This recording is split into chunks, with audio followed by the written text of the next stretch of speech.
Hello, X2.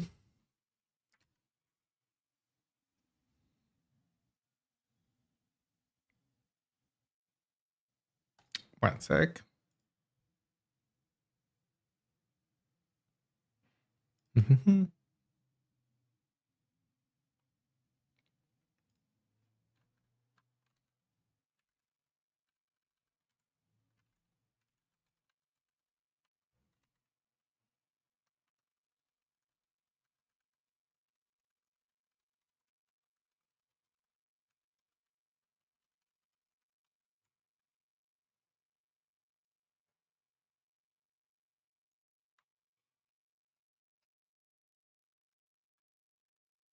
Hello, Egoist.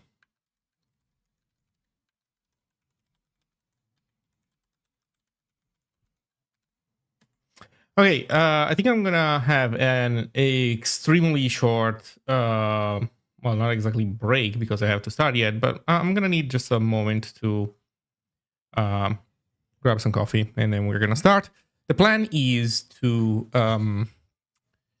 I think I need to make a release of Zine. I had plans to make some complicated stuff that I was pursuing last stream. I want to shelve those plans for a moment. Like I was trying to do something cool, like generate RSS feeds for the changelog, while the changelog is just one page. So basically, generate an RSS feed off of sections in a page, which is totally something I want to do. It's just that it requires adding a bunch of like new lingo to Scripty and like new types for users to juggle. And I don't want to do it I don't want to do that just yet. Like I was prototyping the code and it's like this adds a bunch of new thingies, and I feel like I should take it easier, let the idea simmer a little bit more, and only pull the trigger once I feel like I've passively explored more possibilities. I don't want to immediately jump into the first idea that comes to mind. So this means that we're basically back on the main schedule, which is we did add build time, so that already is a thing. We just need to make a release for it, 0.5.0. We need to add a social preview image to zine.ssg.io. That's gonna be like giga easy, so no worries there. And then let's take a look at ziglang.org. There is a bunch of work related to porting ziglang.org. First of all, we need to take a look at the work in progress thing that we had and see how far we went with that one. And then we actually have a ton of pending PRs.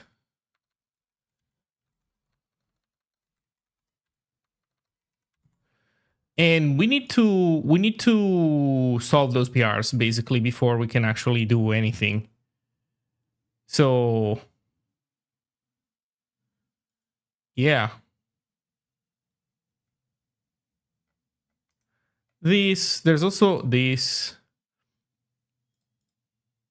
we can probably merge right now.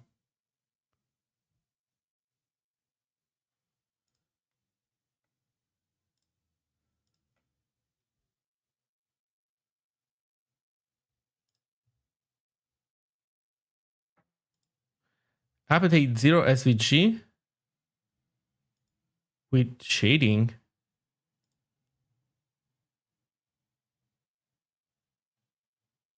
Yo, my boy Zero got an upgrade. Holy shit. I mean, okay. I'm assuming Andrew merged this one.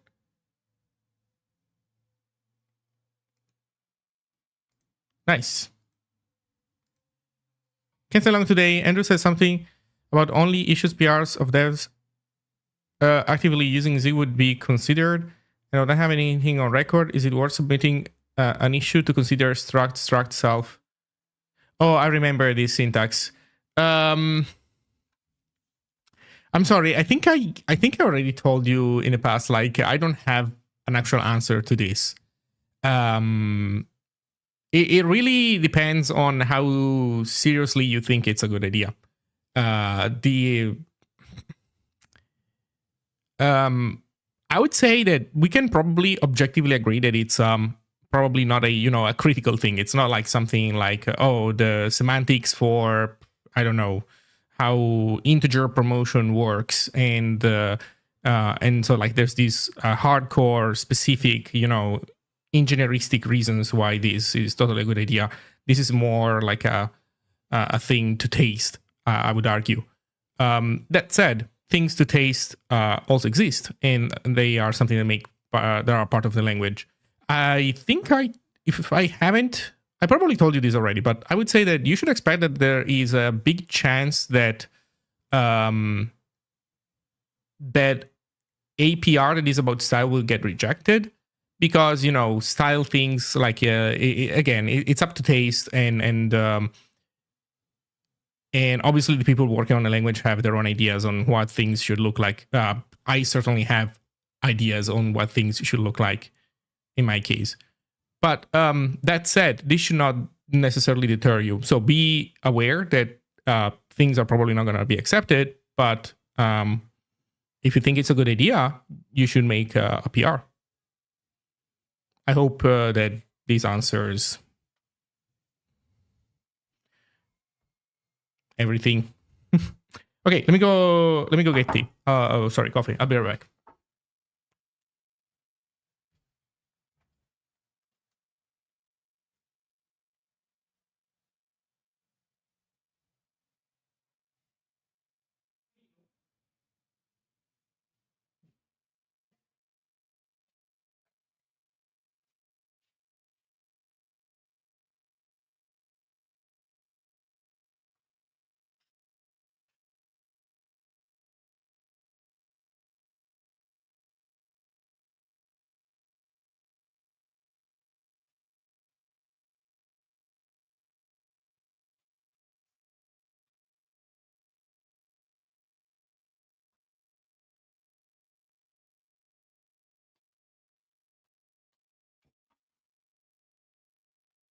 Okay, no coffee.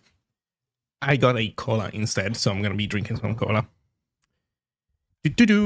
Okay, let's get the ball rolling. So yeah, I commented out a bunch of things that for now I'm gonna leave there, and like new stuff, new capabilities that I wanted to add to page, but not yet. I'm gonna wait. Now the next question is SuperMD okay? What did we add in here? Oh shit, we fixed this top level stuff.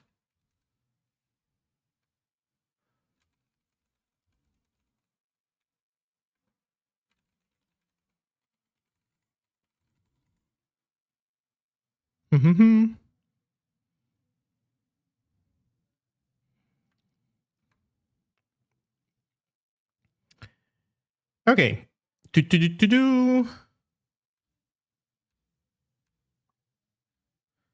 So SuperMD has been updated, which in turn means that we can update Zine.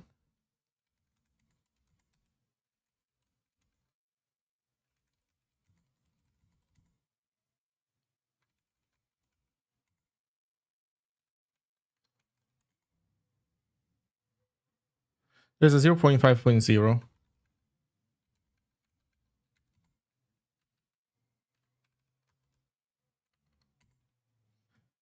Did I push that tag? Can't remember.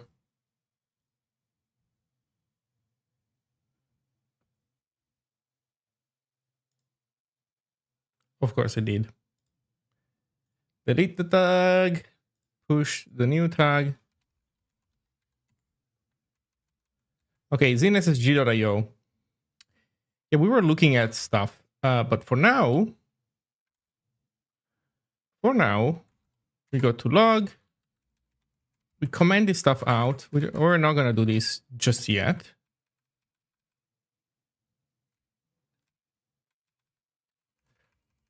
We're gonna take this out. Also, I don't want to change. Oh, you know what? Talking about, god damn it. Okay, git tag delete. I want to make another change. What's the best option for a decent GUI in Zig? I just need a few buttons and a rectangle with an OpenGL context. Take a look at DVUI.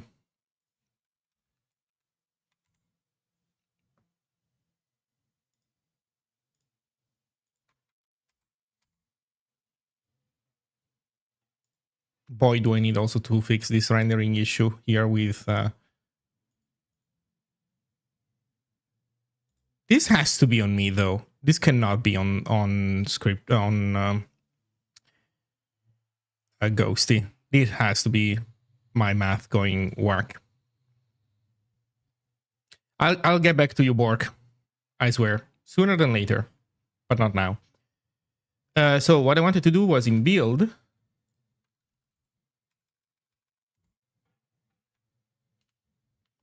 I know the VUI, but as far as I know, I can't get an OpenGL context there. Oh.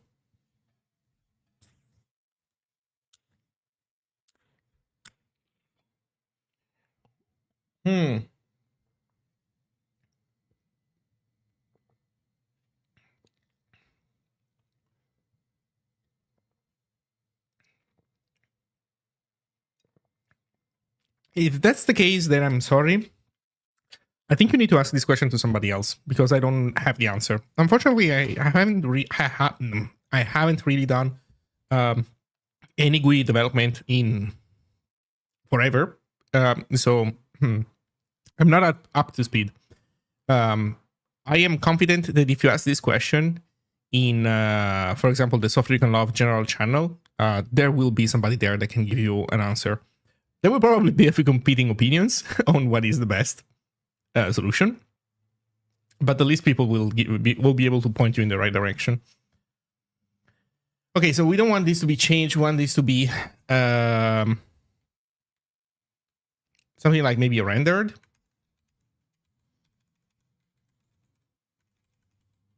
Oh, generated.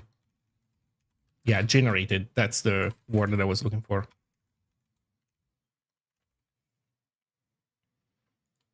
Return the current date time, well, the current date when the build is taking place.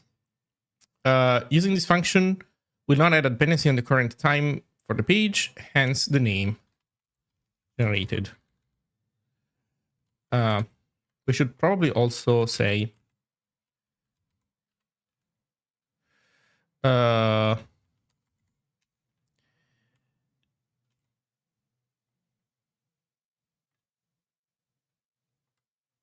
to get the best results, use in conjunction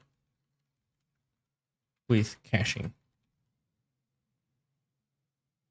What language of programming are you using now? I'm coding in Zig, just like Rohan said.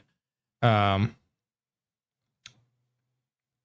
can go to ziglang.org and you can find more. Or if you Google Zig programming, you will find. You will be able to find the same website. So to get the best results, using conjunction with caching. As otherwise,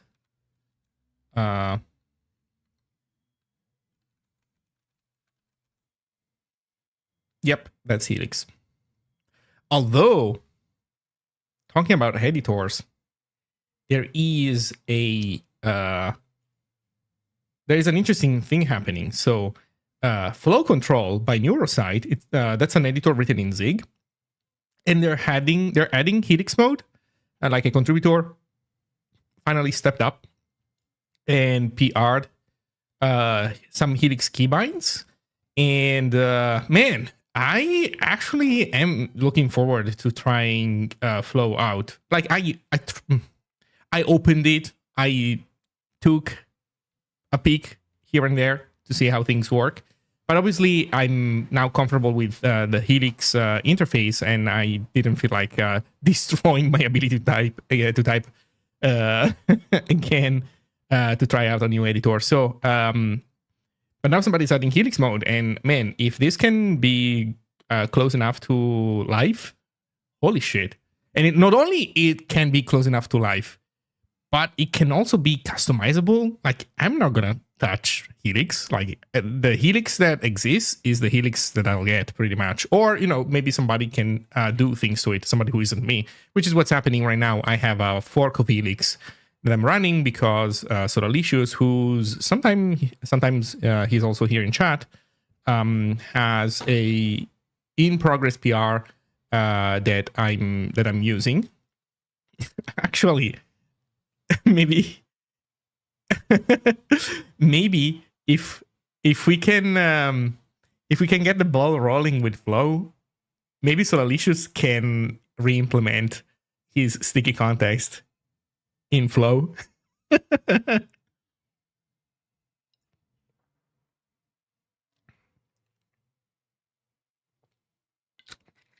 Yes, Helix doesn't have plugins.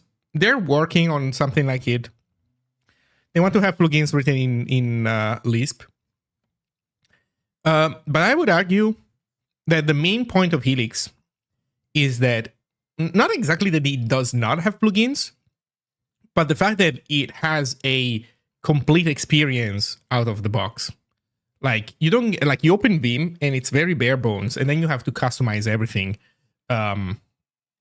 Instead, with Helix, you like it's decent. It's very decent out of the box. You don't have to fiddle. That's a huge plus in my book. So I like that. Oh, by the way, Rocco Rager, since while you're here, I have so I was mentioning earlier that I have some bugs in Borg that I need to fix. So I think that I will try to move Borg to libv axis at some point once I get back to it. But also a question that maybe you have an answer to. I've updated Zite recently, and yeah, and everything is great. Have you?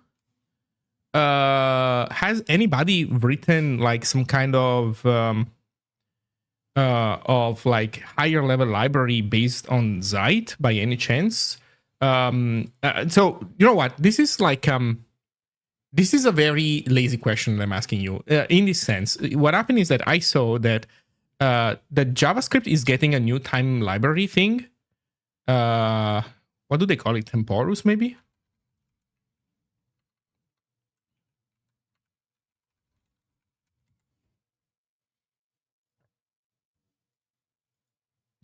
Temporal? Yeah, temporal. Yeah, so I was seeing that there's like this isn't the blog post that I saw. There was another one that I saw, but in any case, temporal. Okay.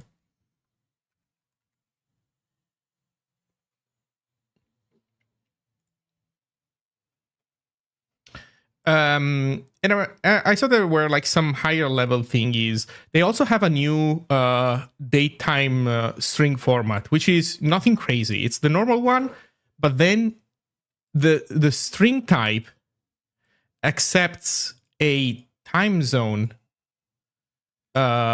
between brackets, between square brackets, which I think it's a great idea. I like this.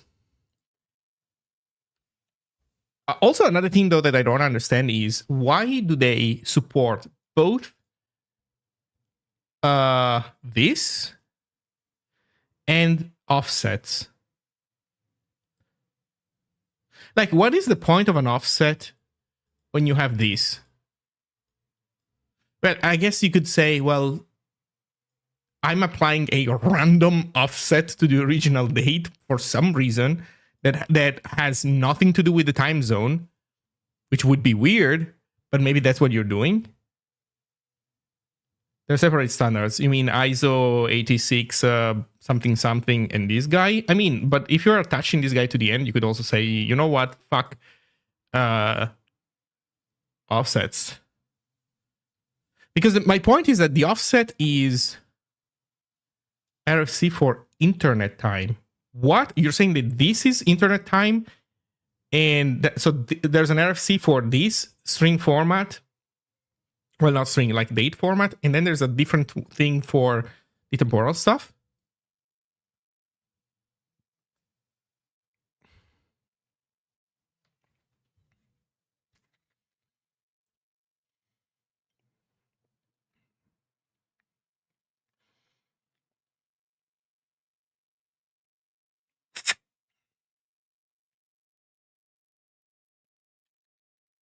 Okay.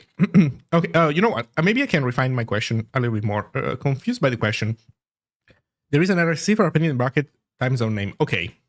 Yeah. Yeah. RFC 3339. That's old, right? This square bracket stuff is new, I believe. But really, what I don't understand is why are they keeping this? Like, this is garbage.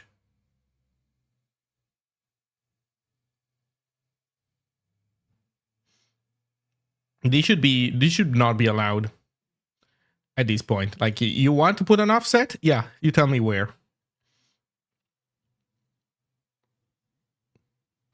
I don't think it is useful. The offset is absolutely misleading. Like, the offset is like a worse version of this info. When you have this, you have not only the offset, but you have like, well, let's say that you have the correct offset automatically, quote unquote.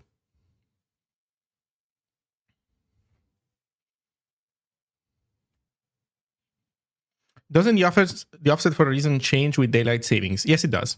And that's kind of the point, right? So if you have like a plus 2 hours, for example, I'm in Italy, so Rome is sometimes +1 UTC, sometimes +2 UTC, and it depends on what time of the year it is. So in fact, like you could hard code here +1 or +2 depending on the time of the year, and it would work. But then when you're working with dates that cross the daylight savings boundary, then either you do the math manually or well, it's or it doesn't work. Wait, did I mess up my thingy? I messed up my screen. Yeah, or it doesn't work. But if you were to just put Europe/Rome or Paris, whatever, then all these offset math could happen automatically by the library because it has all the context that it needs. So my point is that I don't understand why you would want to keep this and this at the same time.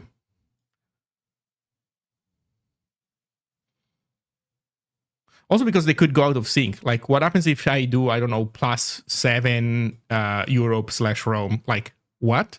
What then?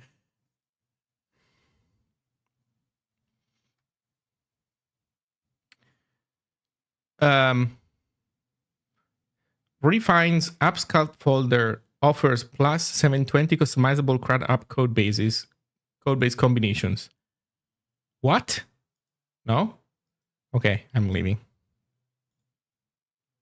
I'm really into Zig right now. I want to ask something about it. While writing algorithms, suppose I do it in 500 lines. I realize that I am reaching a minima of readability and performance and just try to go neat. But after a few months, I realized that there was an even lower minima that would have been achieved within 100 lines and even more optimized and fast. How can I directly get to the lowest minima when starting to write the code? I have no idea, man. That's a very hard question. That's strictly within the realm of nuanced things that people would say you need to learn with experience over time. It depends on the problem space. It depends on the kind of tools at your disposal to implement the solution. It's like, yeah, that happens all the time. I would say that the question of how do I get directly to the best solution is not super interesting of a question because the reality is that you sometimes just cannot. When you can, you can. When you can't, you can't. Like something is so easy and well within your capabilities that you obviously immediately directly reach the best solution possible. Sometimes things are just complicated, and either you could say inherently complicated or just hard enough for you based on your experience that you just can't reliably land there right away, and that's just the nature of things.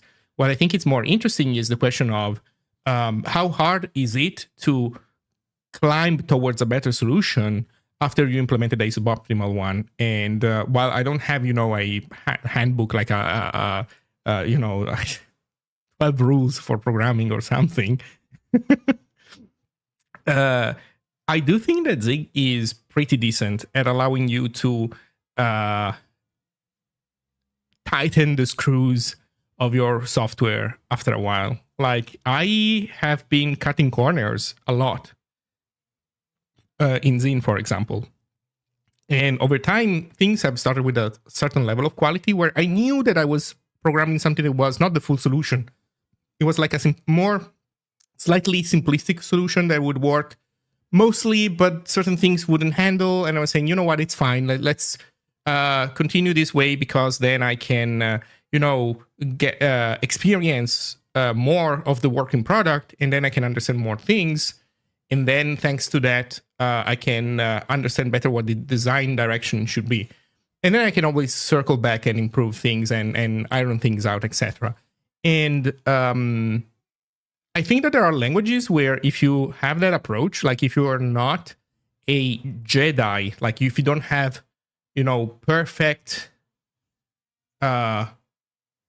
purity, perfect. There's a word that's escaping me. Perfect. Well, you know how the Jedis have to behave, right? For them, it's not just a matter of mostly doing the right thing. Jedis need to always be calm, always be mindful, always be meditating, etc. Right? They have to be precise all the time. And there are languages where if you're not precise all the time, then you will lose control of your program. And perfectionist, maybe it's not exactly the word I was thinking of, but probably perfectionism, it's close enough. Yes. So you need to be kind of a perfectionist. And when you're not, and if you are not that for long enough, and sometimes not even that long, then you lose control over your program, and you're pretty much never going to be able to gain back that control. Like you write sloppy, untyped JavaScript, and you write a ton of that, and then you want to regain control over it. Yeah, good fucking luck. It will take you a lot of work before you can get back to a working condition, because the tool is not gonna help you much in regaining control over stuff, because everything is gonna be a runtime error. Nothing is gonna be a compile error, and it will take you a long time before you can get things back in track. I would argue that another language that is pretty bad in that sense is C. Like in C, while it is statically typed, so I guess it's better than JavaScript in a sense. You still have you don't have arenas. You only have a GPA style of allocation. You don't have generics. So a lot of things become typecasts, pointer casts that happen on the fly, pointer math, implicit assumptions about pointers being to one item, to many item, nullable, not nullable, string, or like an array of any kind. Is that null delimited, or is that, or are you supposed to know the length for some other reason? All these things not being anywhere in the code base, like written down as part of the type system or some kind of tool thing that allows you to control these properties, that also makes it hard to regain control over your code base. So I would say that in that sense, Zig is doing really well, because I've been sloppy at times, but when over time things started to crystallize into what I wanted to make, every single time this happened, like in Zine, at some point certain systems that previously weren't all that bad, now that the quality of everything has improved enough, and now I'm going for the more sophisticated things. Now the thing that becomes the quality bottleneck, because the thing is a little bit too simplistic, it doesn't handle all the things that it should handle, it's like it's not programmed well. Whenever I hit that point, it has always been pretty easy to lift it up to the new standard of quality. So this has been true for pretty much every program that I've written in Zig. This has been true for parts of Zine, parts of Borg, parts of, pretty much everything that I've written. So, from my perspective, any software that is, well, not that is worth writing, but like any software that is interesting to write, that challenges you, kind of by definition, you shouldn't be able to achieve the best solution first try. And so thinking of your software not as in building a house where you need to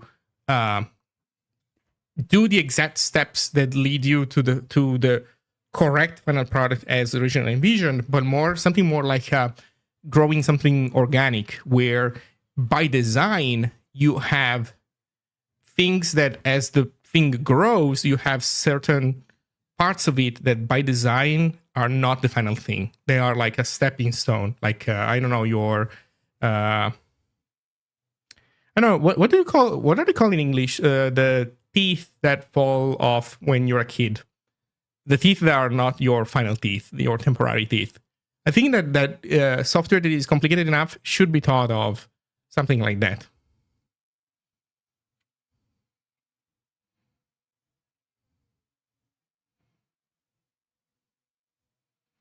RFC 9557. Baby teeth. Yeah, thank you.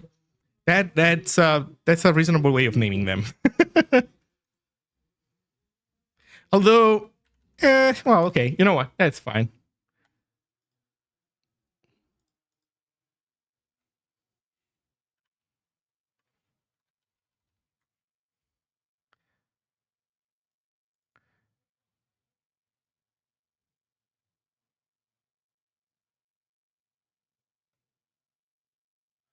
Okay.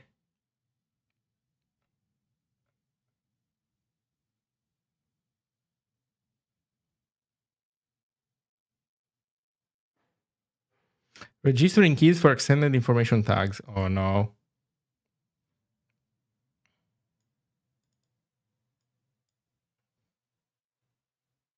3.4.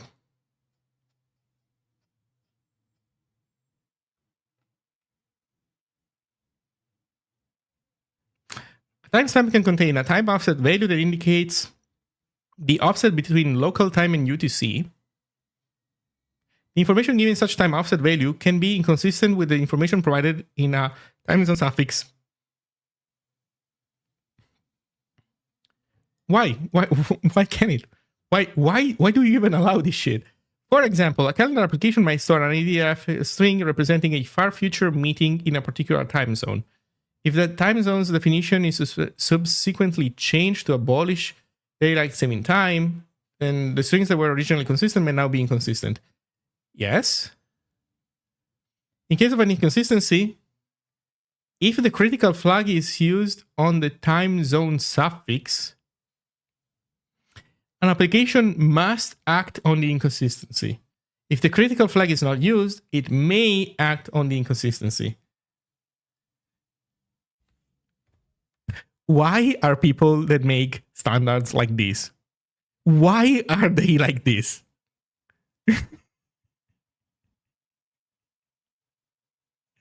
What? Like what? How do their lives work? Like this? What do they do when they wake up this morning? when they wake up in the morning, sorry. Well,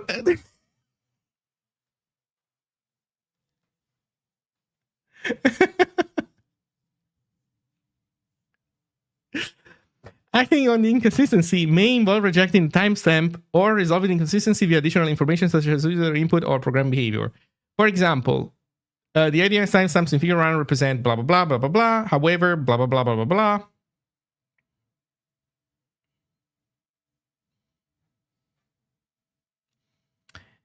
Where the first case is one for which the application must act on the inconsistency. Oh, there's a bang. The bang tells you. It's like it's important. It's like, let's add some you know, I wish my timestamps had a CSS aftertaste. So let's add bang important to timestamps.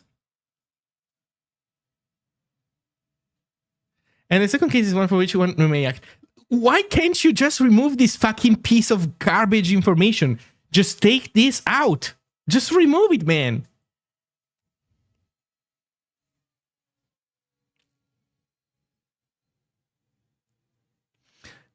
Consider sometimes people just keep days in the calendar, countries redefine calendars. And that is absolutely fine. But if you just didn't have this stupid piece of shit here, then you wouldn't have any inconsistency. Like this piece of information is just the thing that can go out of sync. Oh no. Yeah, probably with backwards compatibility. I guess I understand that, but I mean, this is so stupid. Like, just break retrocompatibility. Like, man.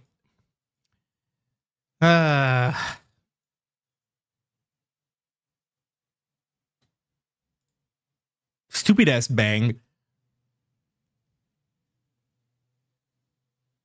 I am extremely disappointed by this direction. Also, oh, there's the calendar stuff. Oh no. Oh no. Are they telling you what to do when these things are like, you can redefine the same thing twice, obviously, in an inconsistent manner? But if you don't put any bang, then it's fine. Option generation and elective versus critical consumption. Suffix tags are always optional. Oh, I guess that's the point. The point is that they're all optional, including this one.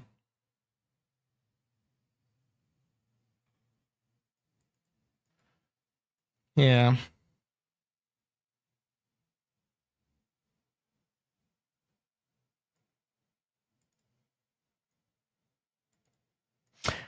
I don't get it. Why like this, man?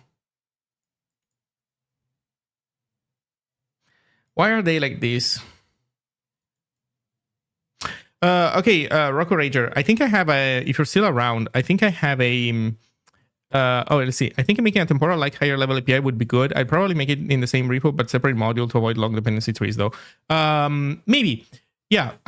You know what? I think that I guess my question is now a different one, or rather more specific. Has anybody, either you or somebody else, implemented at least a date formatting library?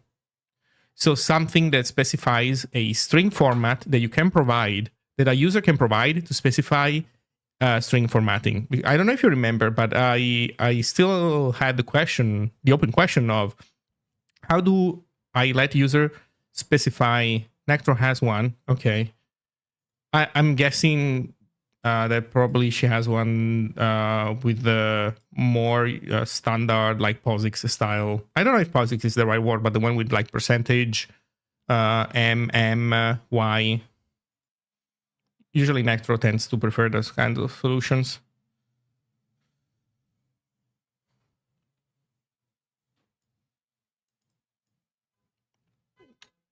Okay, I'll take a look in any case. So nothing else has popped up. I need to decide what to do with. I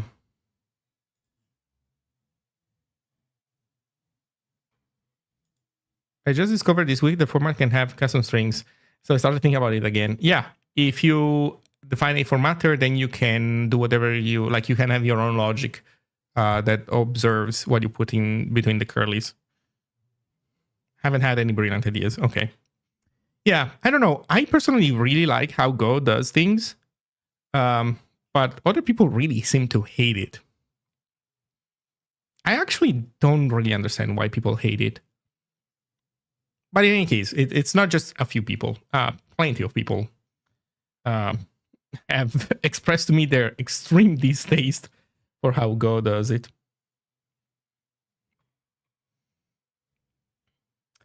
Okay, so generated returns the current date when the build is taking place. Current date when the build is taking place. Yep. Using this function will not add a dependency on the current time for the page, hence the name generated. To get rest results using conjunction with caching, as otherwise the page will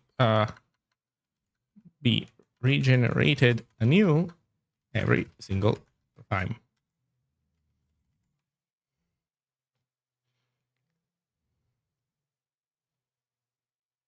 It's hard for me to remember, but I can't remember any of the formats. Yeah, well, I agree. The date, the magic date, I never remember either.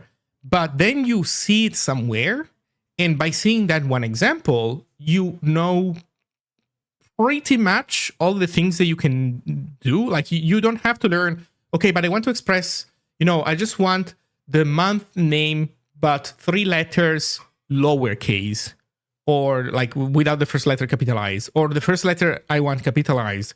So with the Go thing, once you figure out what the date is, I don't remember which it is, but let's say that it's the 1st of March.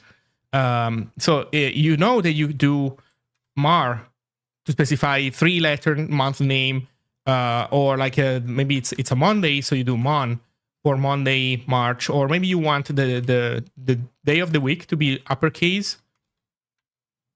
It's Jan 2nd, okay.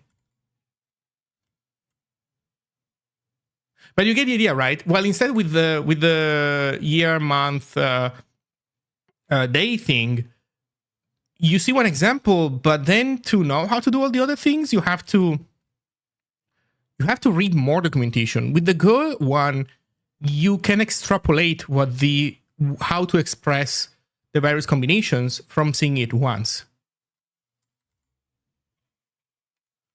Because you can just use that example as well, yeah, to express what you want to get. It is a little bit less formally defined than the other system. Why 2006 though?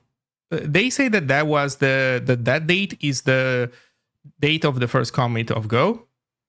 That might or might not be true, but in any case, what they needed is enough unique things so that it doesn't get confused. Like if the day was the 6th of January and the year was 2006, then you write 06, and the thing has no idea if by 06 you mean the year shortened to 2 digits or the day, the day of the month with 0 padding.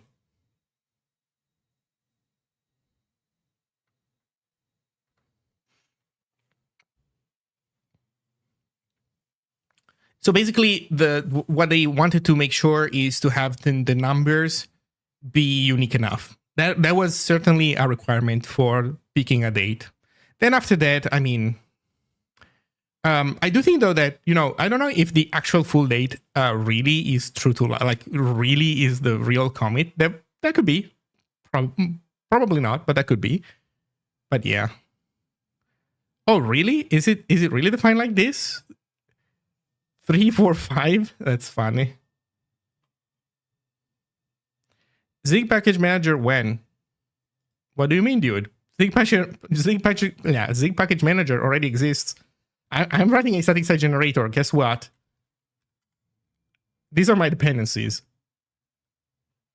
So we have it. It works.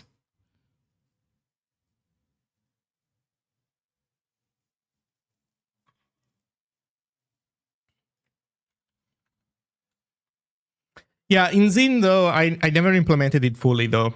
I only implemented like a couple combinations for it. But yeah.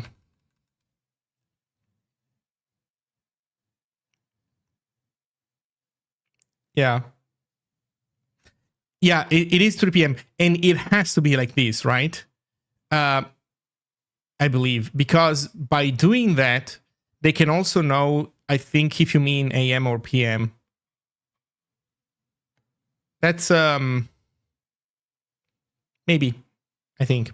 In any case, yeah, I think it's clever. Like, okay, to recap, the point of the Go thing is that you see that one example and you can extrapolate pretty much all the possible configurations just by reading that string.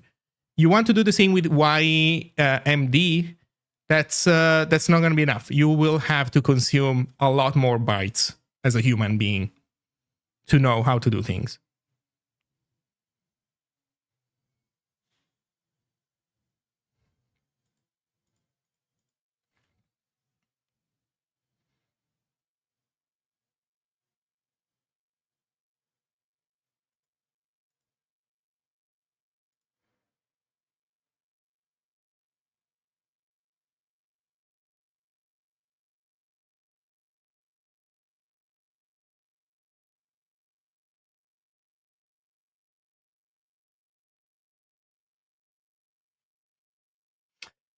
An alternative system could be like,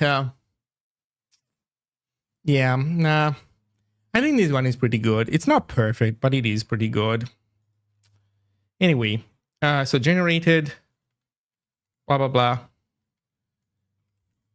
Did I update also description and everything else? Yes. No. Okay.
Let's see how this looks like.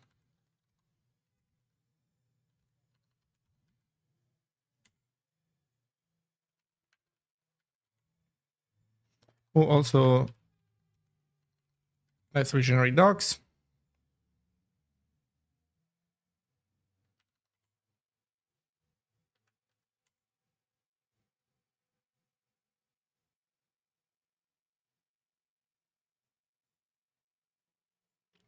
A section must have an ID. Really? I left that thing in there. Okay. I mean, that's fine.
Okay, perfect.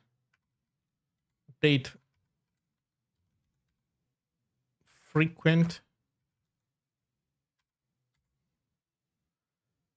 to generated. It's called last build date.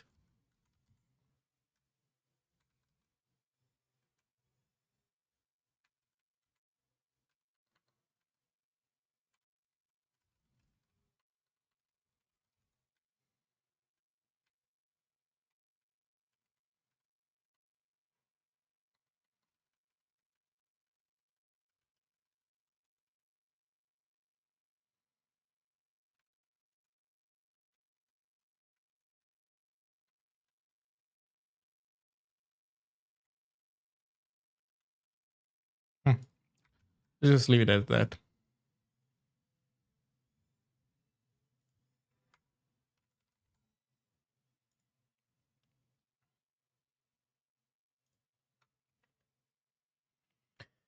Okay. So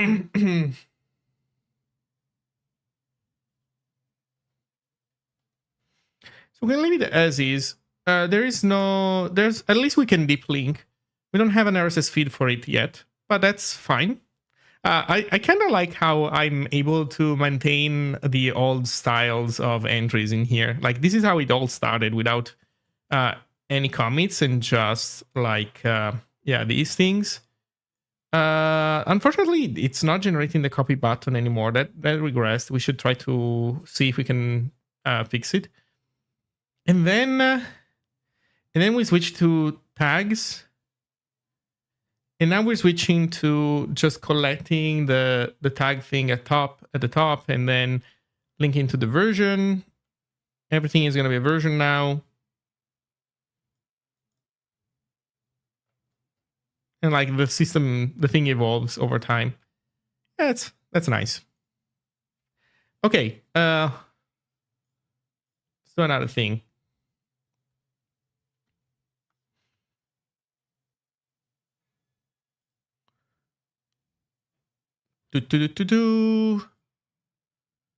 Capture area. Capture window. Let's do capture area.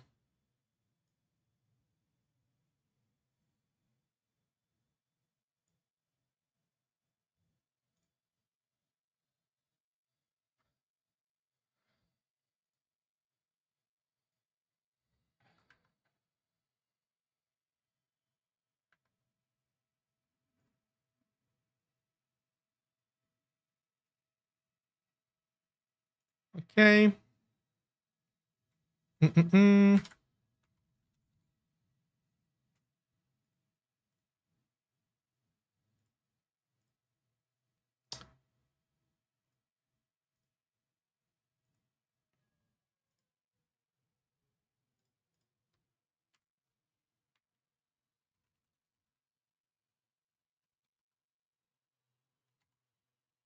41 kilobytes. That's nice.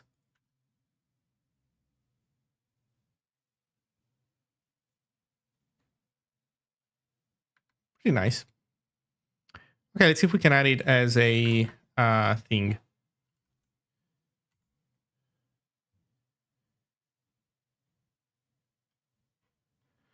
We don't have anything here, do we? Okay, we need Twitter and Open Graph, I think. Metadata.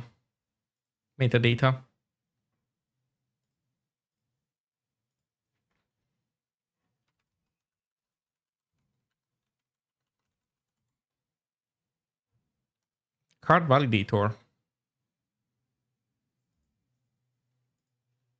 Give me the docs.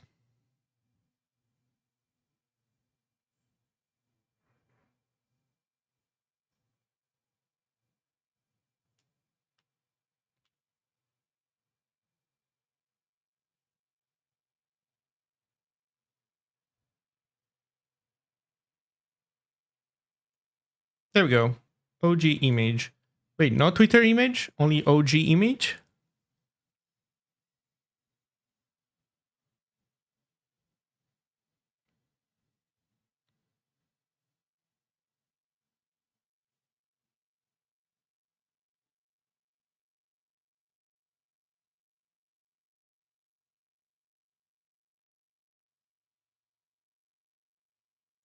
Okay.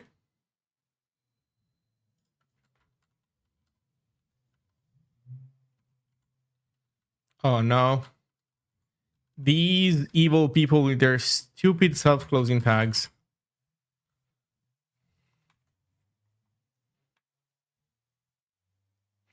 Does that compress the PNG? I use tiny PNG for that. I don't know if it did, but it's like 48 kilobytes. I feel like it's like good enough. There's a Twitter image. I see. So they basically have an equivalent of everything.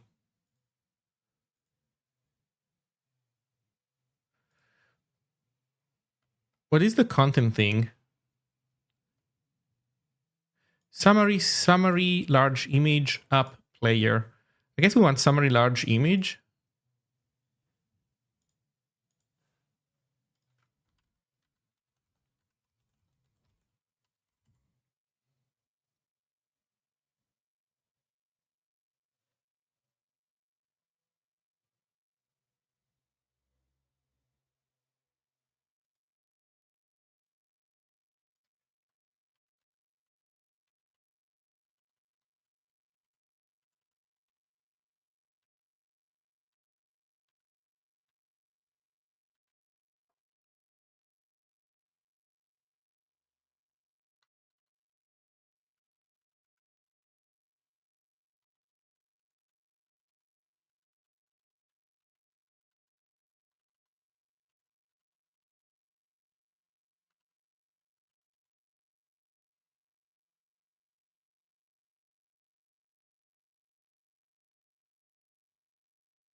Publish faster articles with AMP. Oh no, man. Those suggestions. Okay, I think that by setting the OG thing, I'm good at this point.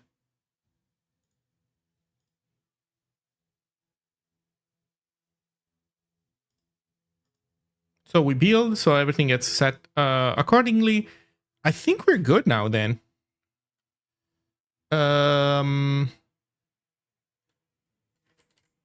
Yeah.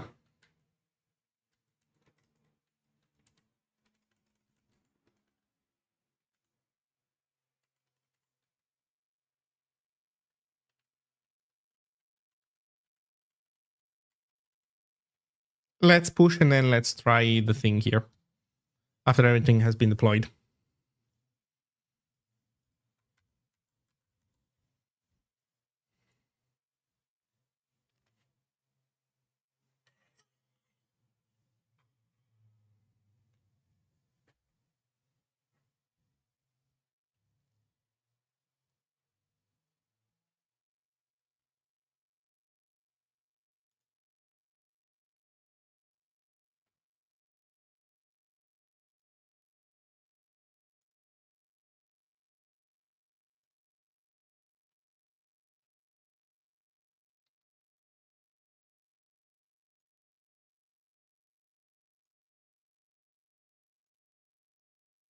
Yeah, this is gonna take a while because oh no, what's going on Twitch?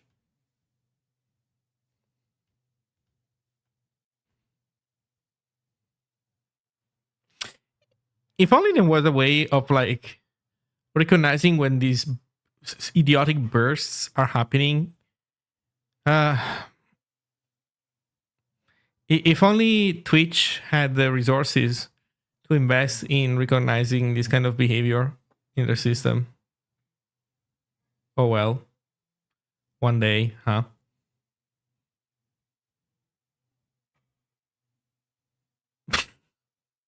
Those are 1000% bot accounts. Yeah.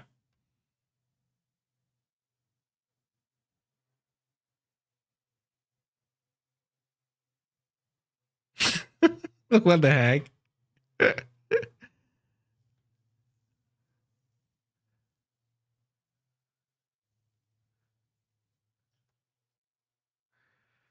Oh man.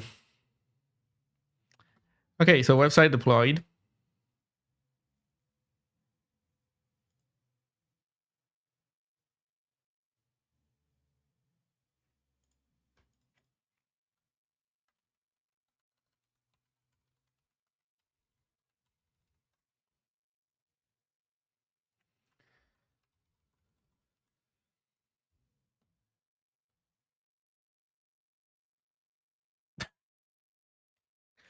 There obviously was no fucking way of telling me this earlier, right? I had to press preview card. It had to load before it could tell me that card preview has moved to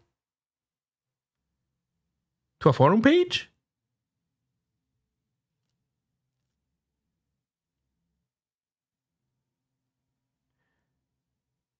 We apologize for the confusion that this created for some developers and content creator. We know that the tool has historically been used to check how sites render when links are shared on Twitter. However, the display previews were not always aligned with display cards on Twitter across different platforms. The best way to check this is via the app itself.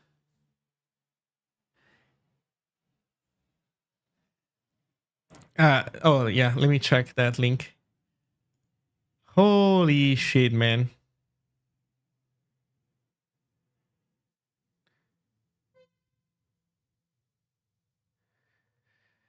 So, Discord does a good job. The others don't. The problem is the aspect ratio. Like, I need more black borders so that I can have the aspect ratio that they like.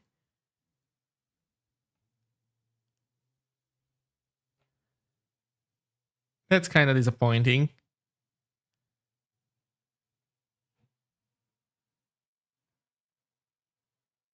Oh.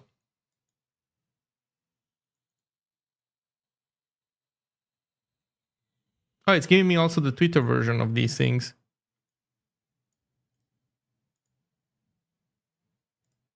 Nice. Thank you for the link. This is pretty good.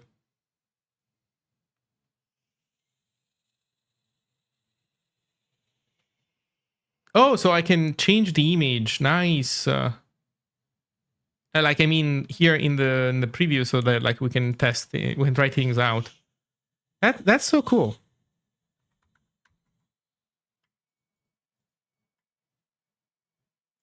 So I guess I can add some border.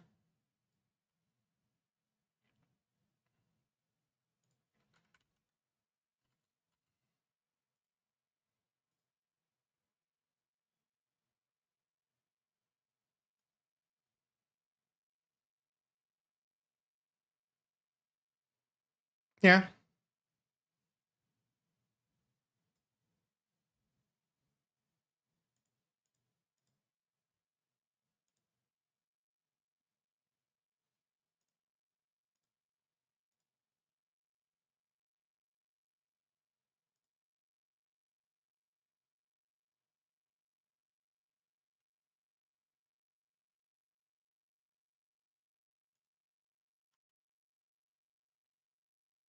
So I did the upload. How can I see how it looks like?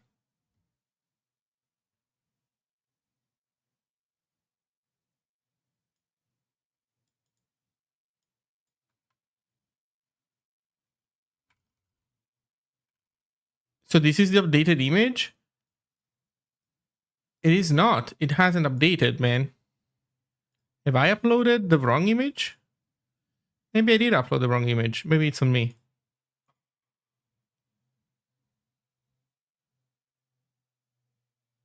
Yeah. There we go.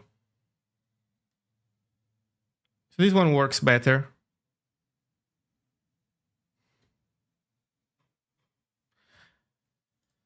I guess we'll go with the fatter one.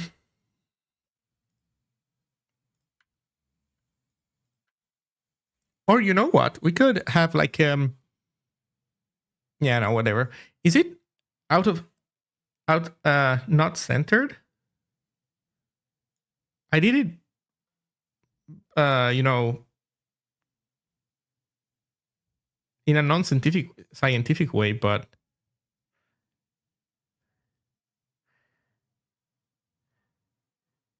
yeah, you know what? It's fine, I don't care. Copy.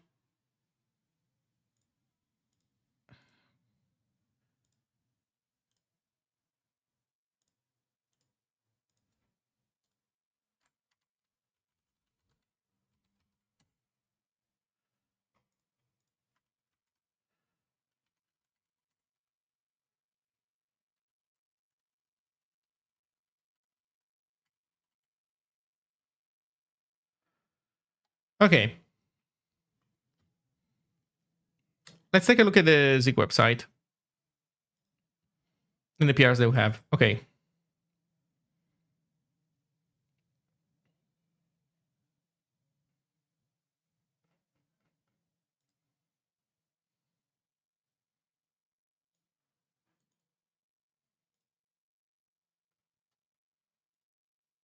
Okay, I'll take this.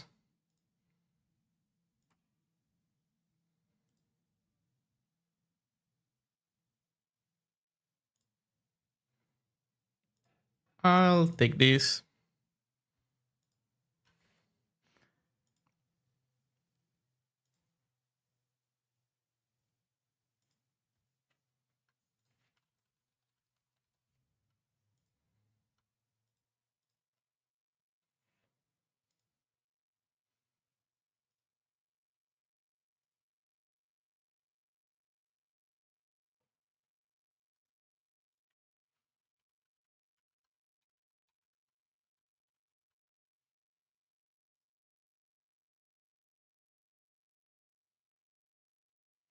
These are the old ones. Yeah. That's actually okay.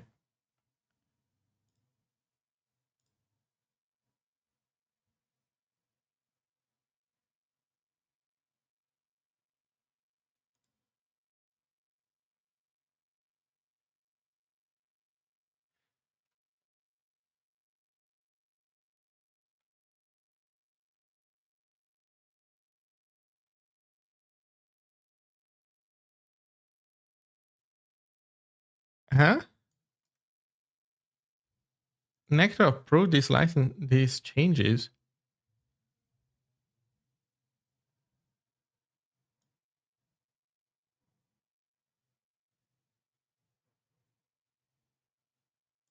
I'm confused. This is also changing an index file with metadata that should, like, this should not be in here. What the fuck is going on?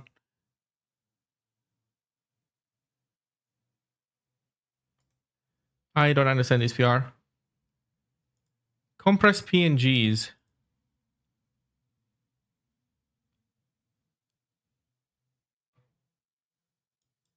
Removes 40 kilobytes.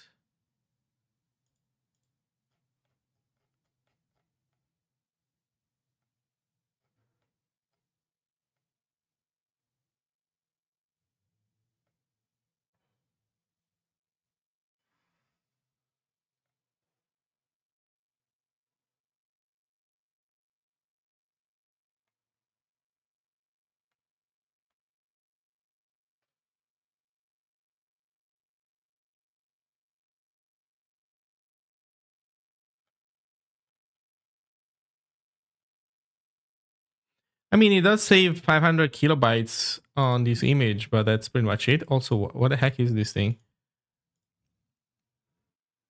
Oh, right.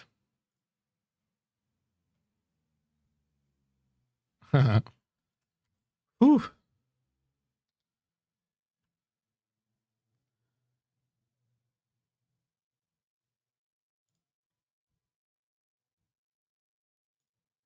Okay. Fixed German grammar from Chris. Yeah, I'll take it. No need to even check it. Fix commands on get it started translation page.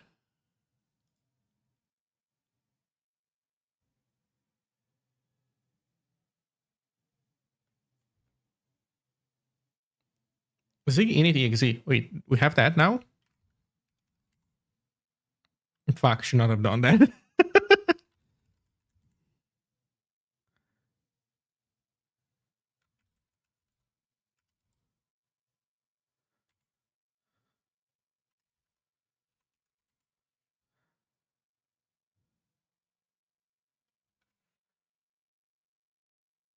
So on 013 we have only init.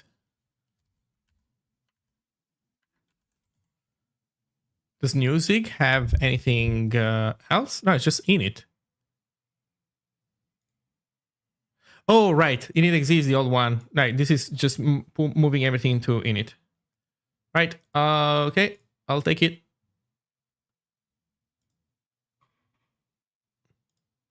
Initial translation to Greek.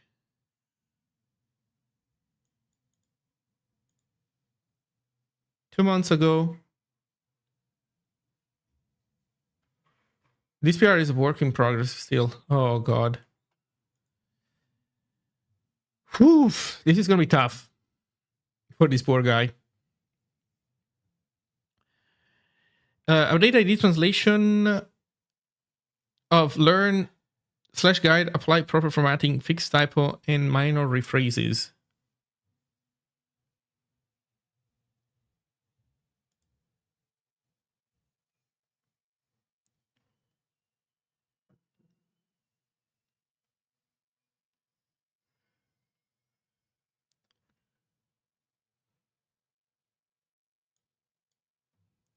Anda becomes uppercase.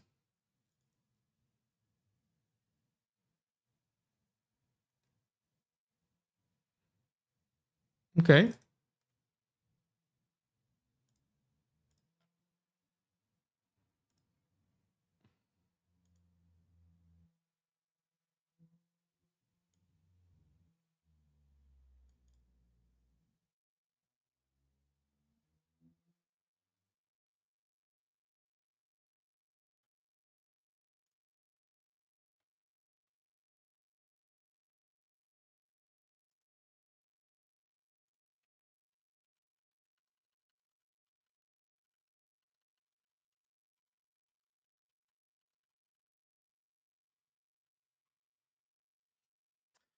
Are new translation accepted? I may translate it to Catalan.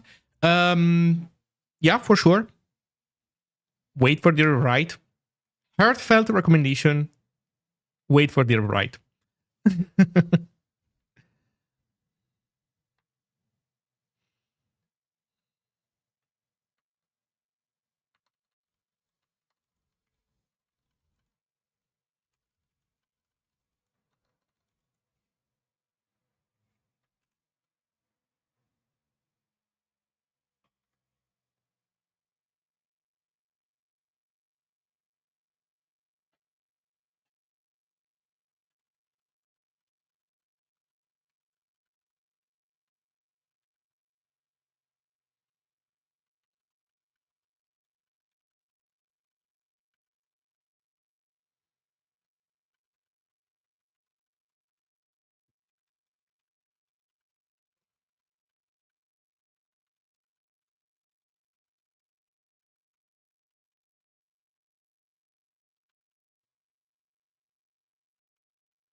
Wait, what's the difference there?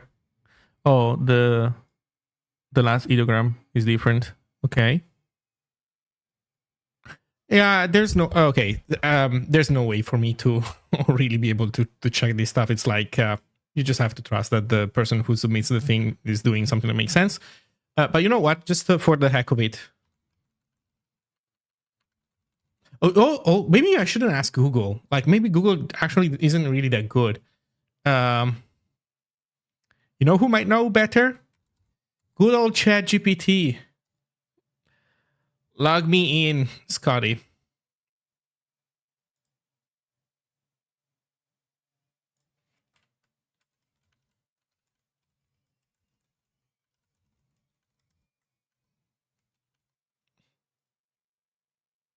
By the way, I'm doing this really just for fun. I will unless ChatGPT says something that blows my mind, I will just merge the PR and not ask questions.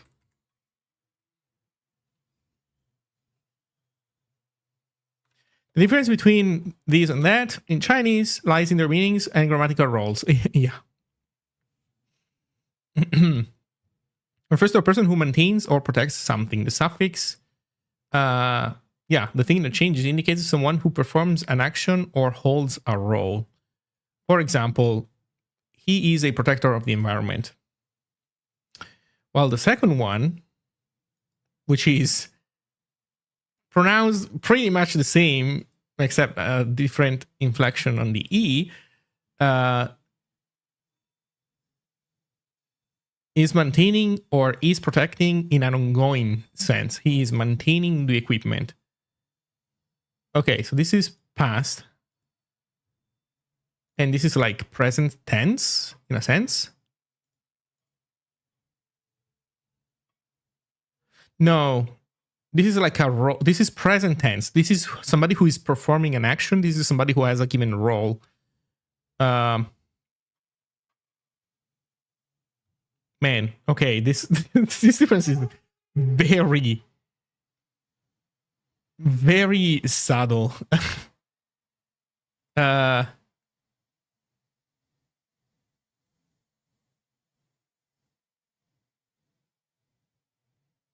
in the overview. So this is saying that Jeff Fowler.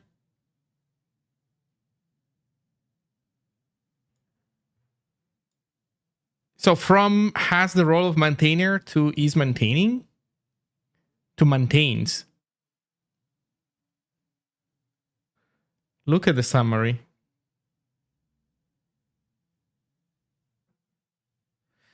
Wouldn't that make the first term actually preferable? Like, given by what this thing is saying, the first one seems to make more sense, but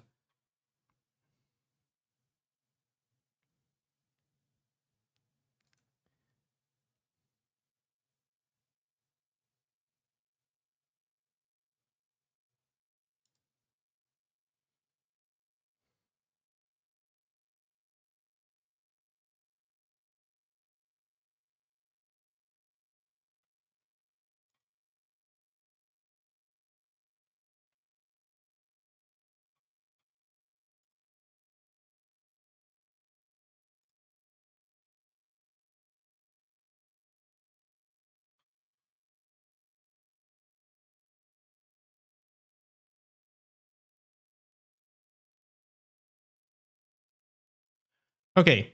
I have no idea what's going on.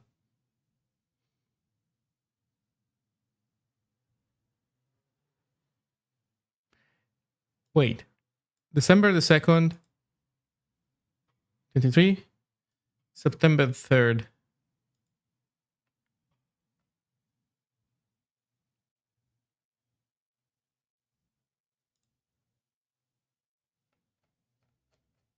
Oh, this one had a ton of changes.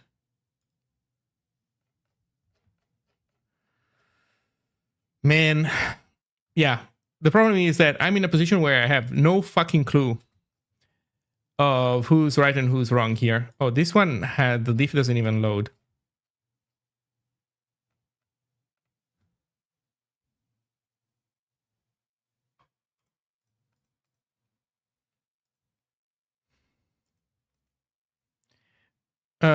And there's a conflict.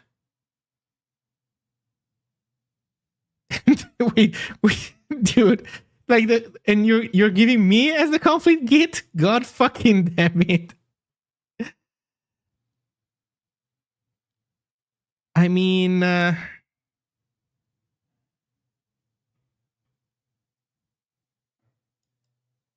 wait a second, Jeff Fowler doesn't have the suffix at all. It got somewhat lost. Yeah, all these things are like missing a piece. Look, they all could seem that they could use this character at the end, not just Jeff Fowler. So this PR was, I guess, ignored for too long or something. What if I reopen it? I could reopen it and merge it.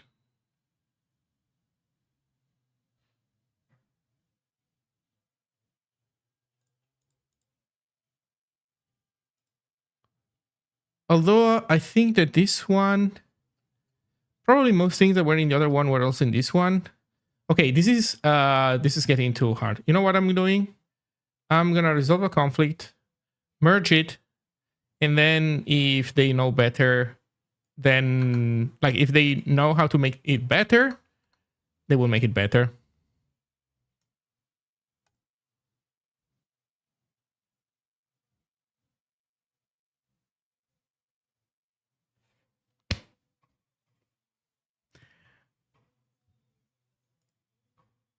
Can I create a merge commit?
Okay, go to the Landgraph, click 013. Observe the master cannot be clicked to go back to master.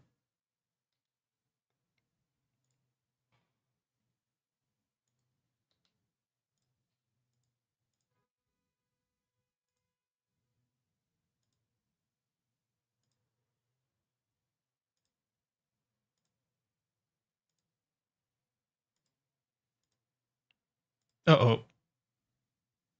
Wait, 013?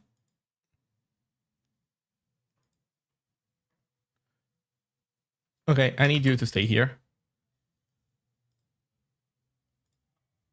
Also, you know what? Let's have developer mode enabled.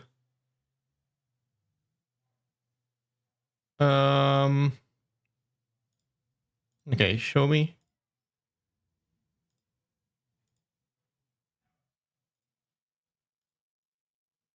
Okay. So the problem exists.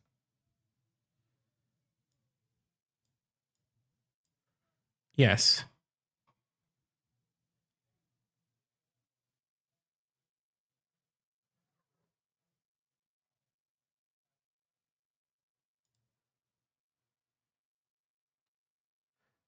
Next to transfer this issue from Zig and Zig. Oh, we were given that issue. Okay.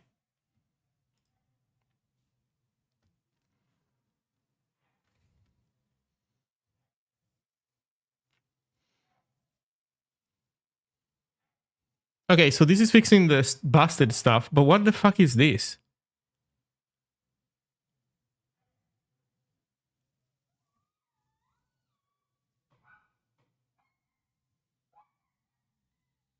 Oh, wait a second. Oh, this is changing the version in source, but wait a second. Content slash documentation, source slash documentation.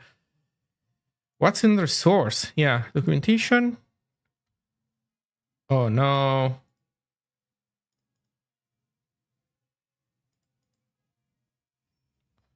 But this is not a template. This is a rendered output.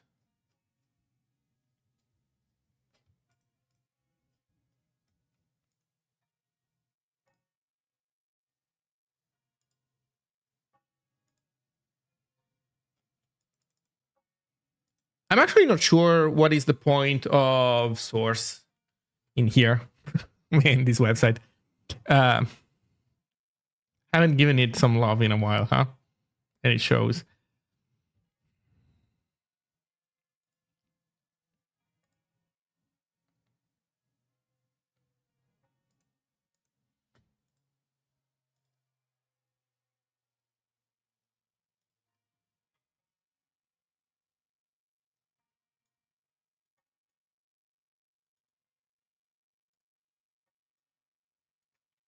Okay.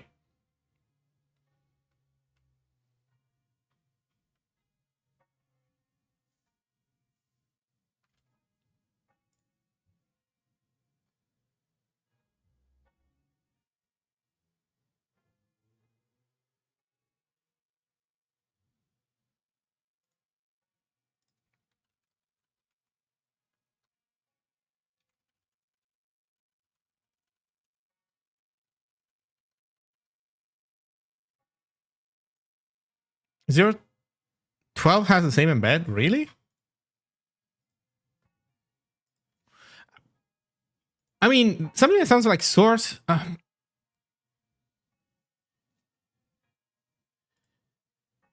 Maybe you would expect it to be like that, but also it does have this stuff. What the fuck?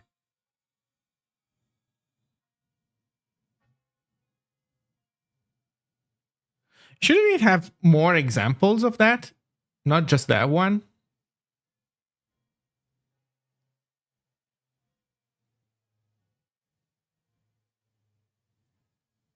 Embed Vernav.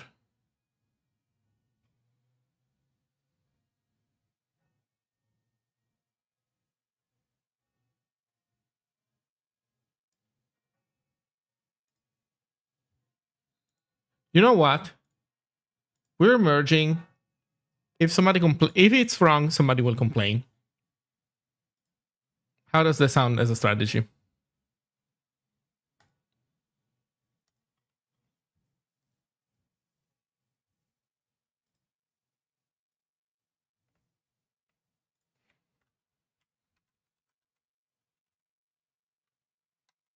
So they force pushed.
Well, you know what?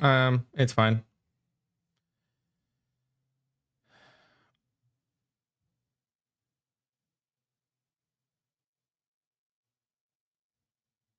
There's a ton of issues in here.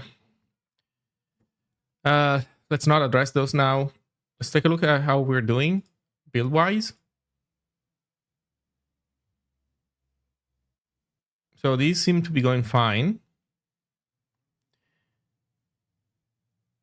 We're deploying.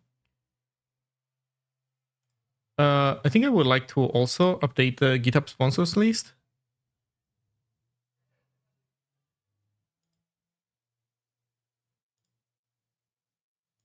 Maybe let's wait for this to complete. Oh no, this is running all the tests. Yeah. Let's wait for that thing to complete, and then let's regenerate the list of sponsors, and let's see what happens next. Actually, let's take a look at what it is now.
Okay, can I see the current version of this file?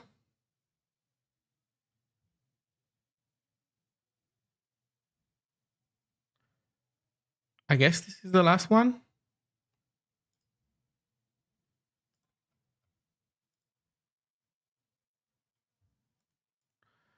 Okay, where is it? Zig Lib init.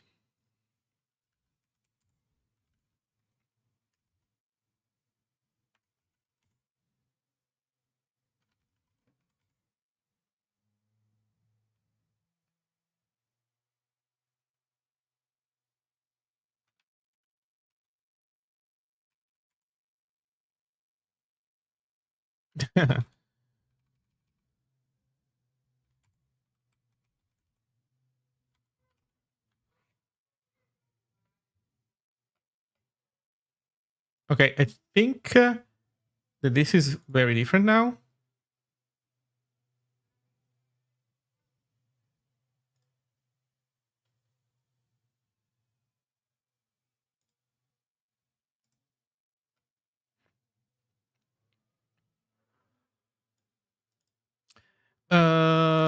Is this on the website somewhere? Build system? No.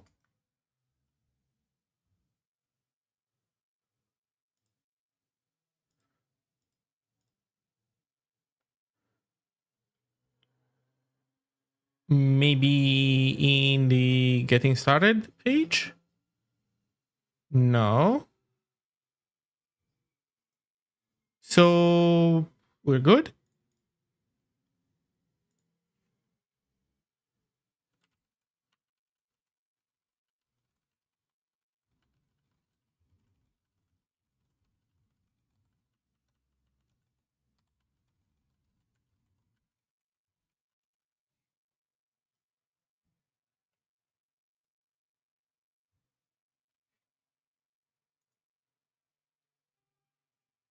Language names inside the footer are broken in the middle of the word. Um,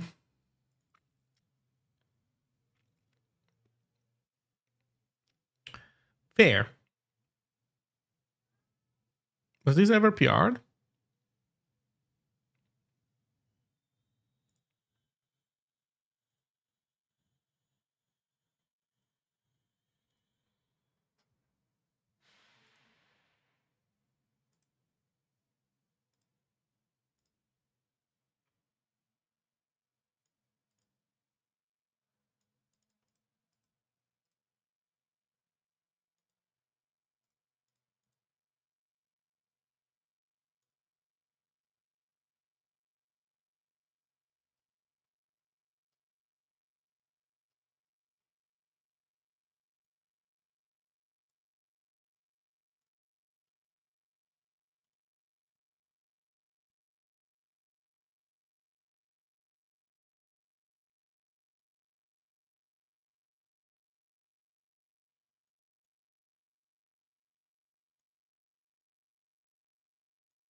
I mean, I can't really reproduce this. And I don't think it was fixed because I don't see any. Or maybe it's this. No, this is my user agent style thing. Navigation has padding given to languages menu. That's it.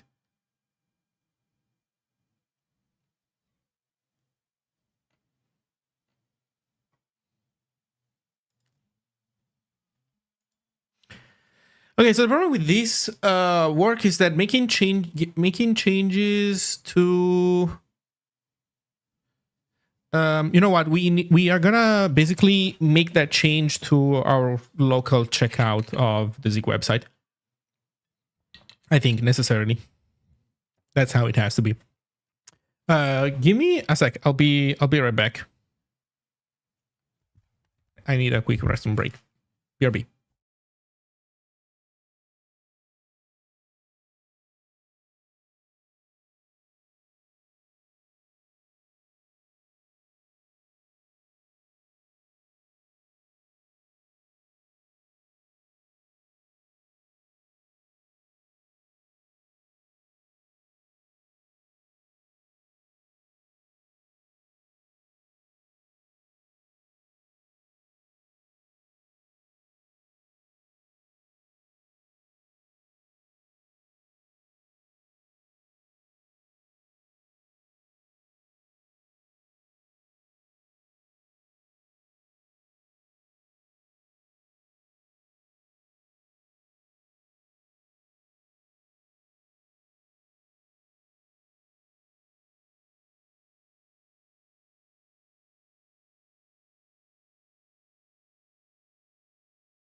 I'm back.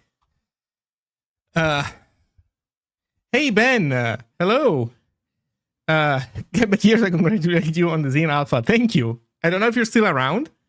Sorry, things always happen when I'm AFK. But yeah, thank you very much. Thank you for the resub, and also thank you for the congratulations.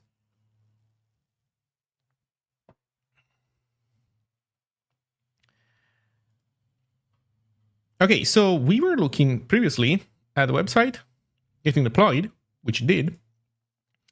Then I said that I wanted to go into actions, and I wanted to trigger an update of the GitHub sponsor list. Run it now.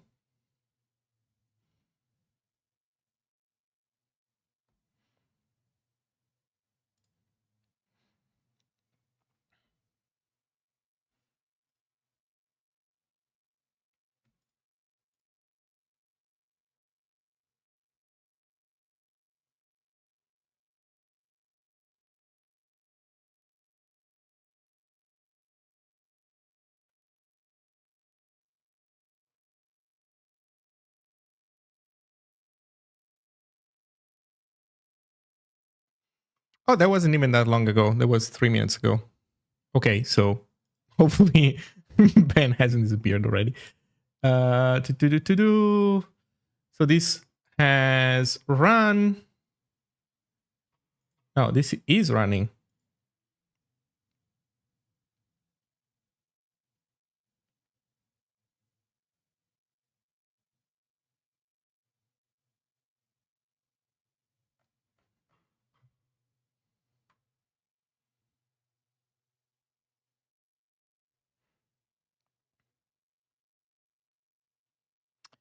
Do you know the artist's Twitter handle who did the original mascot artwork of the lizard in yellow spacesuit?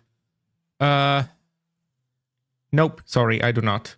The original design of Zero, so the character that you're referring to is called Zero.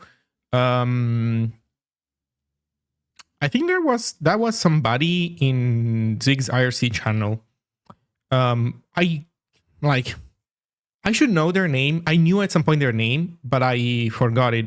But also, I might be wrong, but I believe they don't. That it's not like somebody who does art for a living in a sense. So that's all I know. I'm sorry.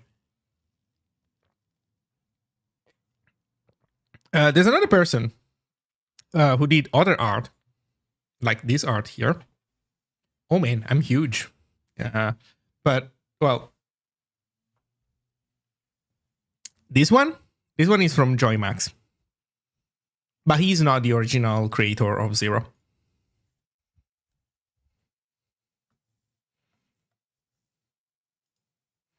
Okay, so now wait, that thing did run to completion, and now we're deploying the website. Cool. I guess we can also look at the code easier.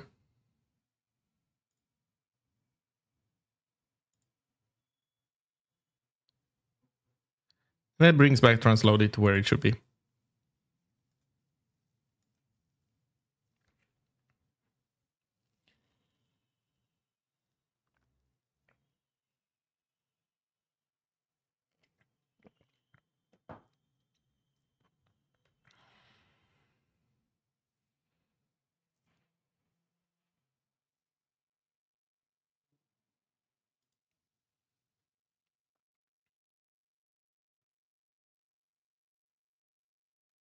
Oh, also hello crypto code, by the way. Okay, so what we're doing right now is probably we should close a few more issues, and then we should also, man, take a look at how we are doing when it comes to the Zig website itself, maybe. Or should I first update my personal blog? Maybe we should go, step by step. So yeah, let's do this. Let's see. Have a look on Zine. Let's do Zine 0.5.0. What is this? Oh, this is another one of these guys. I don't need that many.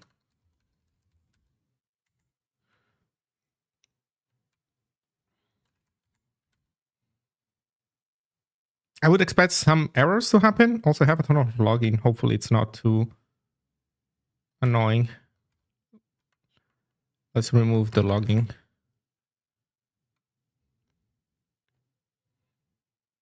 Okay, let's see what do we have. Build date doesn't exist anymore. Fair.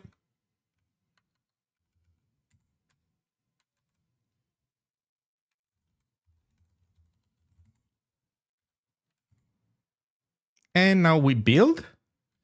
Okay, let's test that everything works.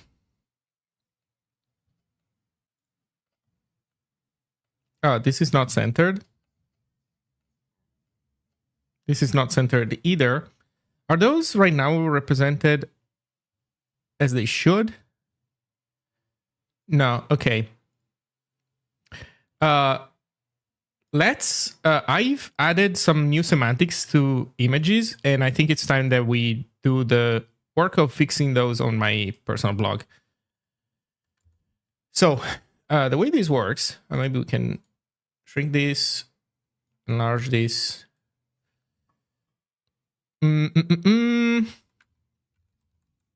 Simple, not just easy. Okay, let's see what the problem is. Okay, this was the alt text, but now for us in Zine, the alt text goes here.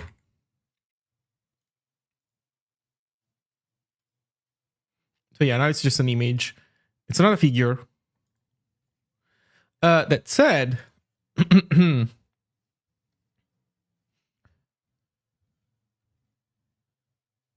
know what? Maybe we can leave this as... so this was the alt text originally, but as an alt text, this is pretty shit. That's not how you write alt texts. Alt text should describe the picture when it's missing, or I guess more importantly, for people who can't see the picture. So you should describe what's in there. So like graph shows 2 lines that describe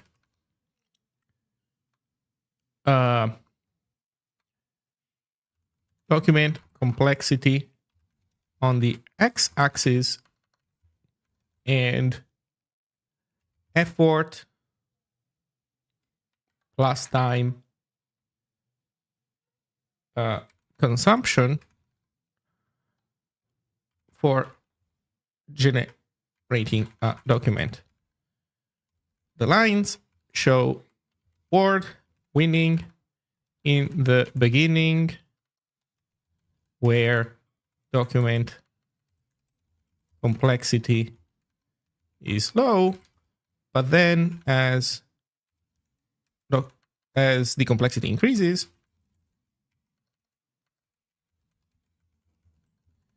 the effort plus time dimension grows exponentially for Word, while it stays much lower for LaTeX.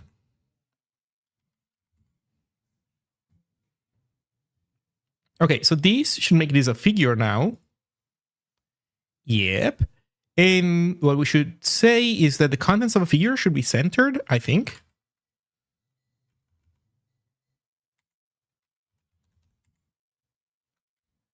Oh, previously we were doing this through the data title stuff. So I think we can just do this, like this. And image with a title can become... I think this can just be figure space image.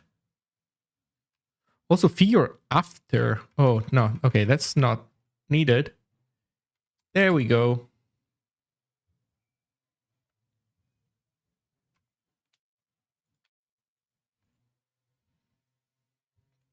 That's exactly how it feels to write code on paper in a CS exam. Man, writing code on paper is barbaric. I am so sorry that these people are doing this to you.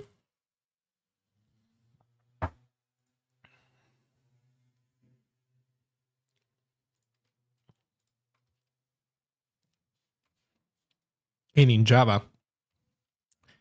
Wow. Okay, so this one also is showing the alt.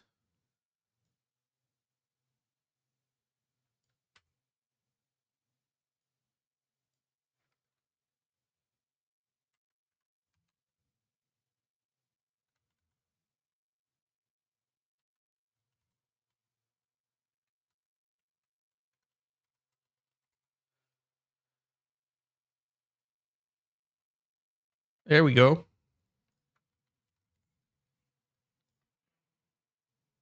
We also inherited funny font. Okay. So this works. So we have fixed one thing. That's good. What is it? Comp time? That's fine. Why go and not Rust? One has one image. Ooh, can we link the image? This image. Okay. This image. What a fucking name, man. Holy shit. Okay, Willy Deadlock. Click the zoom.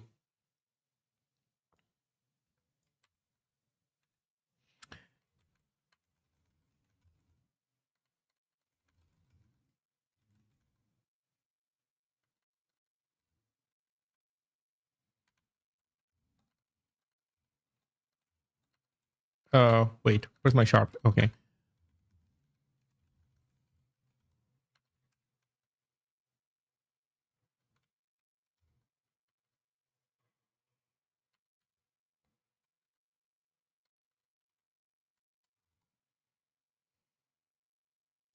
Now click the zoom. Doesn't work anymore. Can we? Can we?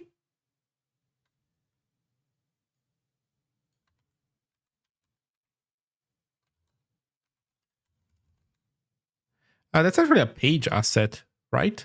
Yeah.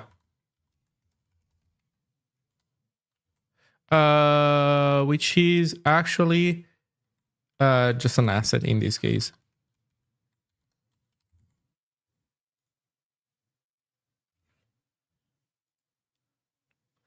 Let's say built-in not found in link. Oh, wait, what?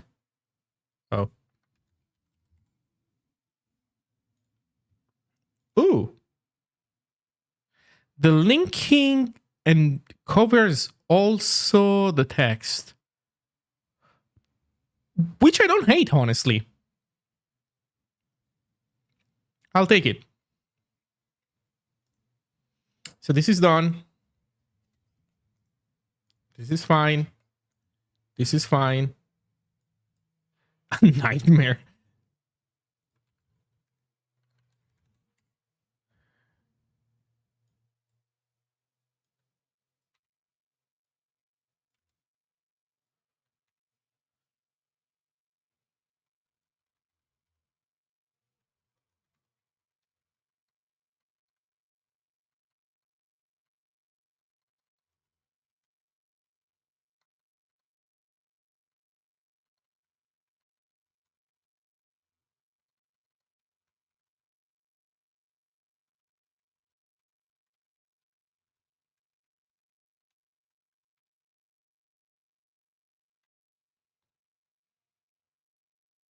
Okay, then we have a Twitter block quote, which also then covers this center text.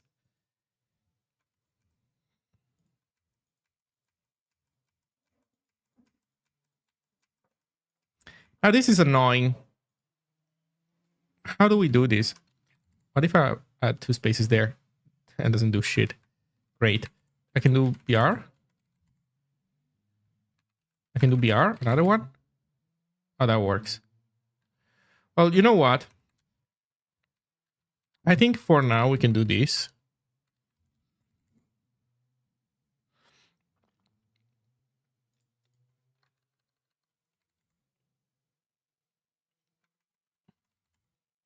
Hey, Ben. I recommend all your old yeah, well, it was already Zine, but the old Zine, I hadn't yet like designed anything for Markdown.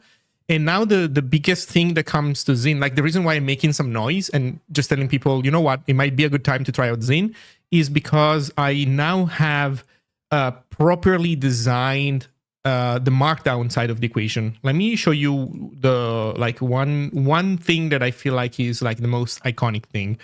So check this out. Right now there's like Super HTML, that's my templating language, and now there's also Super MD. They both work under the same basic idea, which is embedding scripty expressions. So in Super HTML, you have these systems. This is an awful example. I need to improve this. But the idea is you put expressions in attributes and those get evaluated.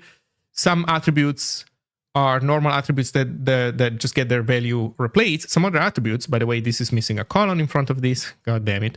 But some other attributes instead have implement logic. So you have like loop for looping, if for branching. Okay, you already know this stuff, so nothing should surprise you there. But for Markdown, the idea is that you don't have the same language, or rather, you have the same system scripty, but the things that you want to say in Markdown in content are different. So differently from Hugo, that basically gives you more, it gives you shortcodes, which is like templating, weird ass templating for your content, which I think it's an awful fucking idea. Instead, what I did was basically use linked syntax to express more concepts. So some basic example would be, let me see. For example, image. So you can still use the bang syntax for images. Maybe this is a better place where to see this. Here, like you can do this, and you can do this, and you can do this. But behind the scenes, these get translated to my like richer type of embedded asset system, where you can specify more precisely where this asset is coming from. Is it a page local asset? Is it a site-wide asset? Is it an image, or is it something else? Because, for example, here I have the reference. Let me go to the top.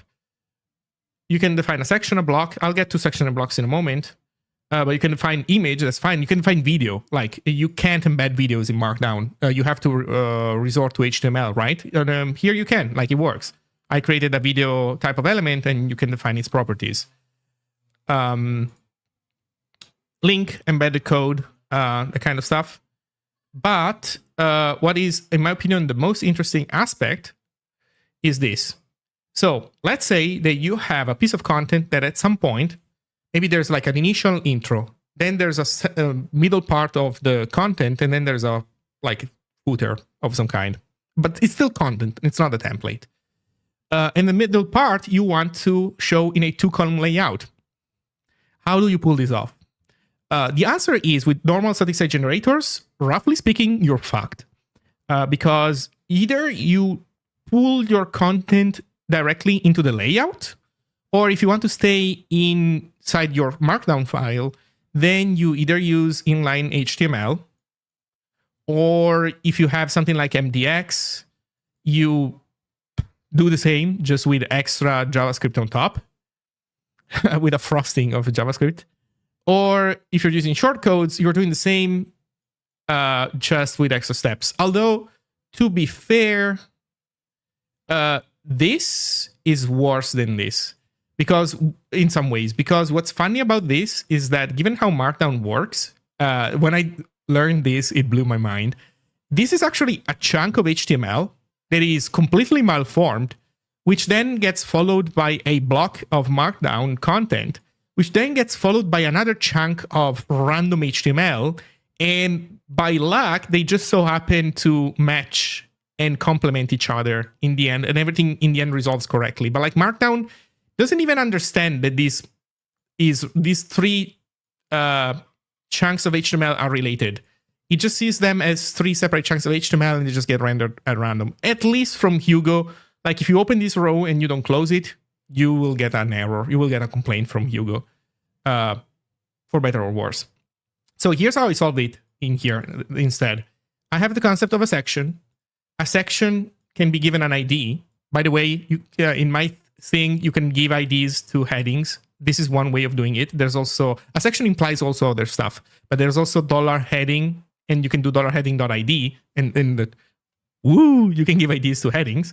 And the idea is that's all you do in the content. You specify that this is a section, this is a section, and then the layout system has the capability of obtaining the markdown content not just as one solid pre-rendered block of HTML, but instead it can look at the markdown as markdown, if that makes sense, right? Like I keep the markdown AST around, and then if you ask only for the left content section, I give you the left content section. And if you ask me for the right content section, I give you the right content section. So this becomes extremely more readable in the content. The content kind of loses almost all layouting concerns that were pulled in the previous examples. And the layouting concerns rightfully stay in the layout, in the template. So that's how I do the markdown stuff. So long story short, with this in place, now I can make linking to wrong things, build error. I can have linking to assets automatically cause the asset to be installed. I don't have, for example, also static assets anymore. As a concept, a static asset doesn't exist anymore in Zine as like a separate type of directory, because the idea is that if you want your asset to be installed, you reference it somewhere. You reference it in a markdown file, you reference it in a template file. So long story short, both languages, both Markdown, Super Markdown, and Super HTML use Scripty, but they provide different ecosystems. So in Super Markdown, what you do is you can define sections that do what I showed you now. You can define blocks. This is the syntax for a block. Basically, you put the block thing at the top of a quote block, and it turns the quote block into a div that then you can style. You can use utters to give classes. This is like a syntax. This is like an alternative syntax that allows you to, by wrapping a heading, you can also make a heading for this block. They also nest, which is nice. The reason why this is called utters, like attributes and not class, is because I am properly separating Markdown from HTML, because I want to eventually have the ability to render to something that is not HTML in Zine. So like rendering a PDF, for example. And so the concepts obviously should have a reasonable mapping to HTML. HTML, after all, is the main output format of a static site generator. But I want Markdown to be I want to turn Markdown into a proper markup format that doesn't use HTML as a crutch. Because, I think that's how normal Markdown works, basically. It's just abusing its relationship with HTML all the time, and that makes it kind of a joke of a markup format. But honestly, it's not that hard to improve it much. Like the ability to define these things in pure without needing to inline HTML, that solves a lot of problems, most of them basically. So this is the type of lingo that you use in Markdown files. You say, I want a block, I want a heading, I want to put here an image, a video, a link, some inlined code. And then you can set properties to these things, while instead in Super HTML, you have different things. Like you operate on things in a different way. You have the website, you have the page, you can query for things, you can do branching because you have the if attribute. You don't do branching in Markdown. I think it's nice that with this you have the language is at its core the same. Like it's still $, a set of global variables that you can access, and then you can call functions of them or navigate their fields, and that's all you get. But then the idea is that no, you don't branch in the goddamn content. If you're branching or you're looping, then you're in a template, dude. You can't do that in your Markdown. And I feel like that's another key thing in Zine. Is it possible to generate pages without a SuperMD content source or not yet? It is not possible. About the yet, I don't know if it will ever be able to happen, something like this. I would say that a content page in the content directory needs to exist. We could argue that maybe it would be reasonable at some point to support other file formats, as in not Super Markdown, but maybe, I don't know, as an example, maybe you can use a straight up HTML file as your content file. And then in your HTML content file, which goes inside the content directory, you use HTML syntax, but then that somehow gets embedded into gets connected to the templating system. I don't know. But no, generating something without a page in the content directory, it's kind of against how this stuff should work. If you have a use case where you want something like this to happen, you should explain the use case to me, and we can see if it can be solved in a different way, or if it is a legitimate example of something that Zine should be able to support that the current model doesn't support. Lastly, check out SuperMD basics and check out these two properties in the front matter. One is aliases. Aliases is a list of alternative secondary locations where you can output a file. So, for example, let's say that you want to have one page be accessible under, contact. Maybe you're porting an old website to Zine, and as you do, you decide that you want to change the About Me page from being about-me to just about.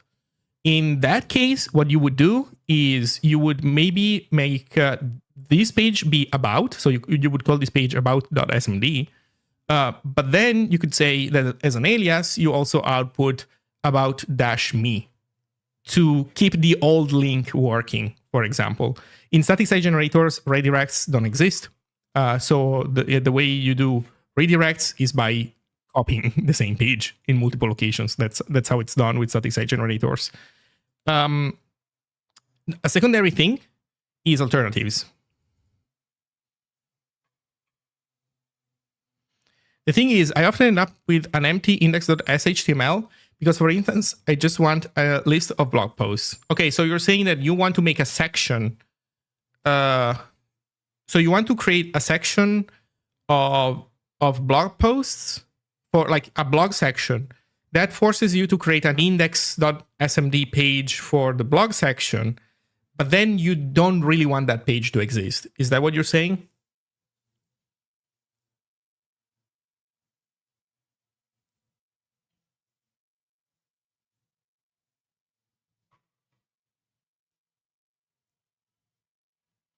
Yeah. Index.smd. Yeah, no, I get that. Also, hello, Matthew. I don't remember if I greeted you already. So here's the problem with what you're trying to achieve. The problem is, that's actually not that weird. That happens in static site generators. So the problem with what you're doing, though, is that if you want to create slash blogs, right, post 1, post 2, post 3, whatever, a user might decide to delete the post stuff, try to go to blog, and they would see a 404 page because your blog page doesn't exist. So I don't know. I would think about that possibility.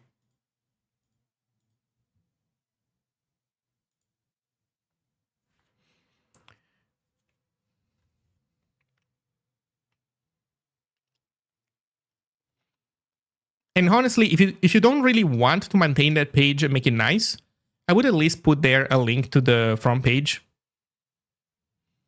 that says like see all posts, and then the entire thing is a link to the homepage at least.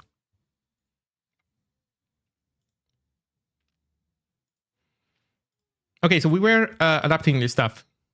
Ben, if you're still around, so I'll conclude my explanation on what I'm trying to achieve with this system. So in conclusion, for example, in right now, check it out. I have forbidden inline HTML. So not only, this is something that you can normally toggle on and off in your Markdown. In my case, it's a hard error. Not only it's not supported, but it doesn't even get printed directly. Because the idea is that you just don't do it. You try to stay away from HTML. That said, there is this escape hatch. You can create a like a code block, but with equal sign HTML, and that still allows you to inline HTML. But this is really only for when I want to embed a YouTube video, and YouTube gives you an iframe, and like there is no way of making it better.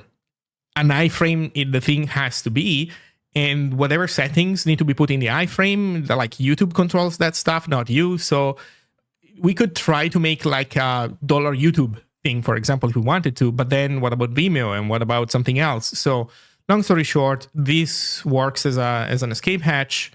But at least it's something that where you kind of have to work harder to get going. It doesn't allow you to do the weird 2-column thing where you put some HTML here and some HTML there. It really doesn't work. Also because your HTML in here gets parsed and validated first. So if you have like an open tag that doesn't close, that's a build error. I can actually show this. Yep, it really does not like that div.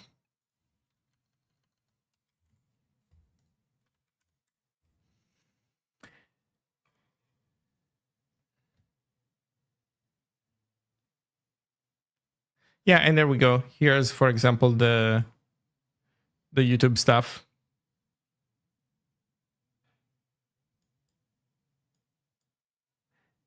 Clips.twitch TV refused to connect. I think maybe this is because it's local on my computer. Hopefully.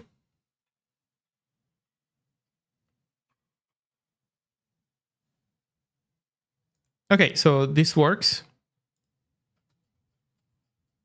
This should also be fine. This has a video. Let's take a look at, but this one is not a figure. This is like, yeah, this works.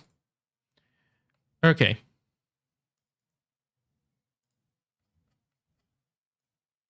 Oh, this was updated already. Yeah.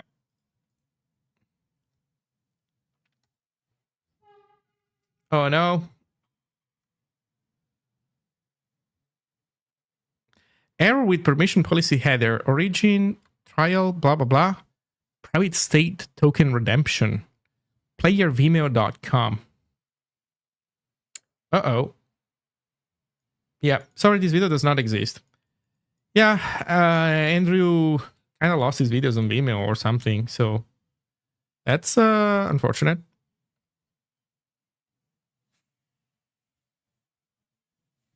Let's fix the images.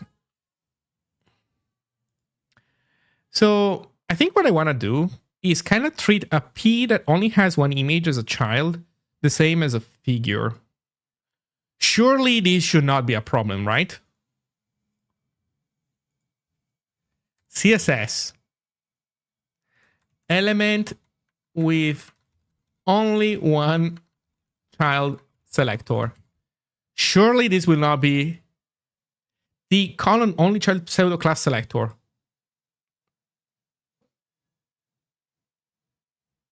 That has a parent element and whose parent element has no other element children. Let's go. Colon only dash child.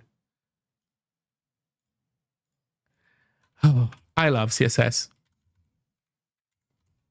No, I don't. But oh well.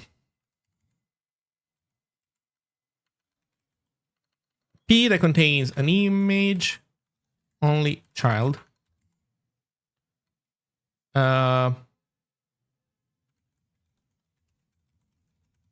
Align items center. Does that even do anything? Yeah, it doesn't. Of course it doesn't. Uh-oh.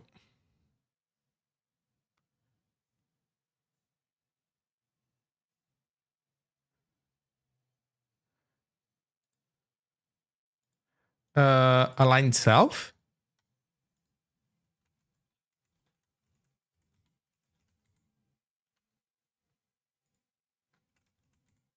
Nope. I guess because we are not in Flex.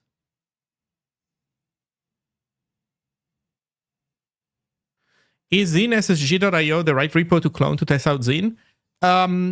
It's a decent one, yes. If you look at the get started page, you will see that that is the repo that we recommend to clone. So, you know, saying that is the right repo sounds very absolute, and I'm not sure I can in good conscience say that this is 100% the correct answer, but it is the one that we do recommend.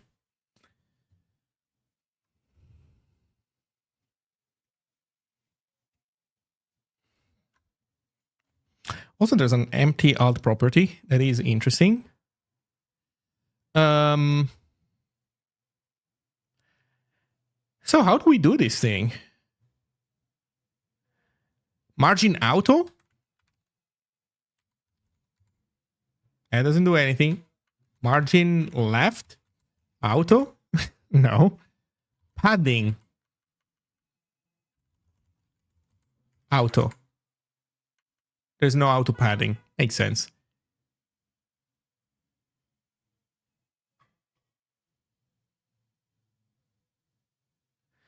So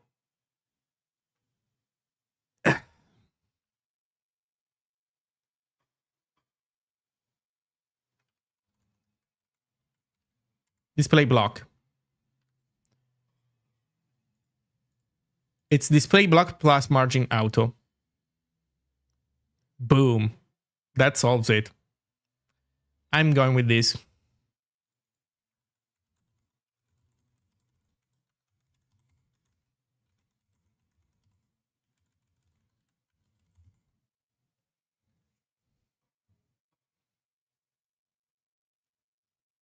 Although, you know what? I fixed this and I'm happy to have added this thing.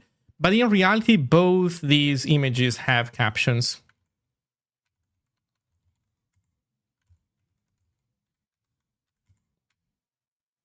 Or never mind, this one does not, so that's good.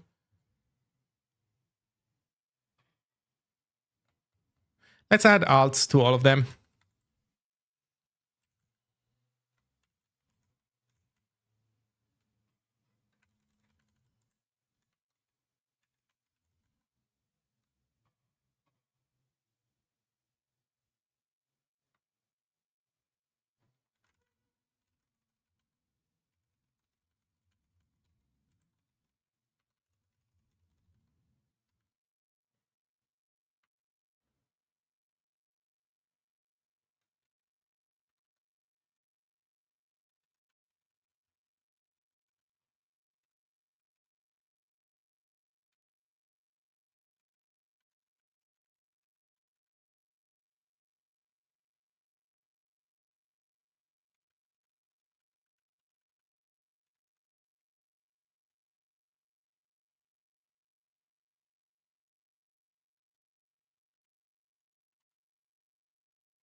Then we have the iframe stuff.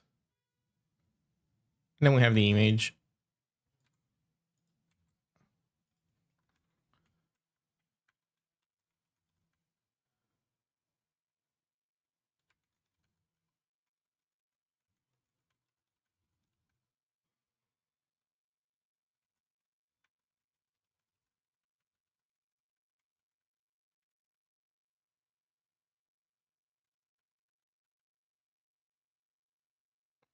How do you say when the bike is standing on its back wheel?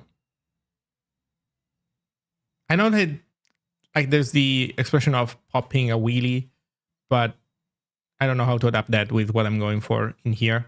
Is Iguana doing a one-armed handstand while holding the wheel of a bike that is also standing on its back wheel, indicating extreme proficiency with the bike. I would say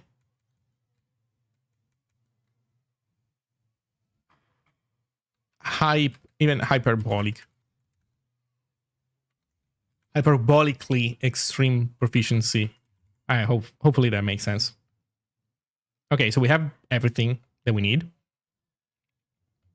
So this has been fixed. You should play Secret Hitler. I think this image is missing text. This image probably is also missing text. This one seems fine. Okay, let's take a look. By the way, people in chat, if you haven't done so yet, you should try playing Secret Hitler. It is pretty good. Yin Yang cards. Okay, none of these have captions, though. That is great, and they are where they are, and they work. I think the original thing was like shrinking these images a little bit, but I'm honestly fine with how they look. I'll take it.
Okay.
Bunch of tweets that now have like regressed.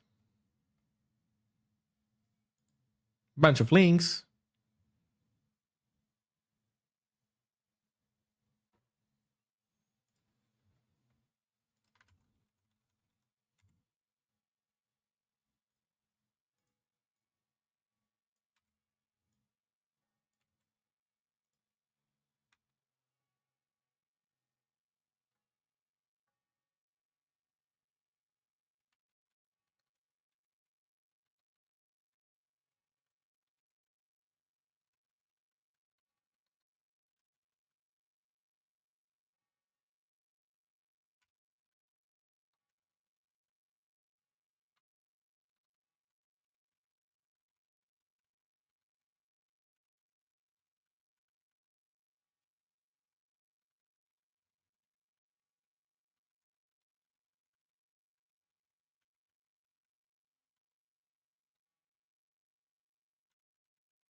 Okay.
Hey, Tanteo Mordillo.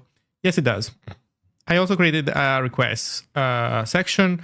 I don't know if it's gonna be used. To be honest, I have yet to see a project actually use that. Maybe I've seen something, but like in the Z community, I've yet to see that be used by anybody uh, successfully. But it exists. We'll see where that goes. I guess.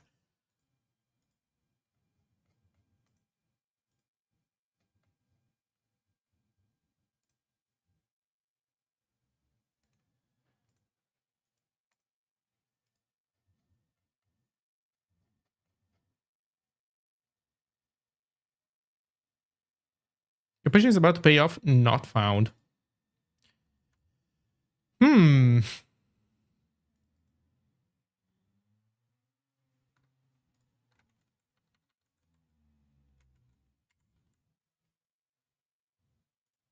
Block quote Twitter tweet.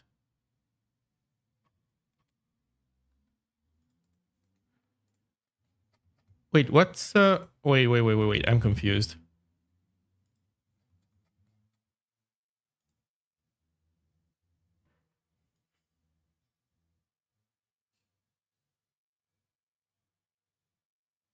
Href? Holy shit. Go to hell. Stupid fucking script.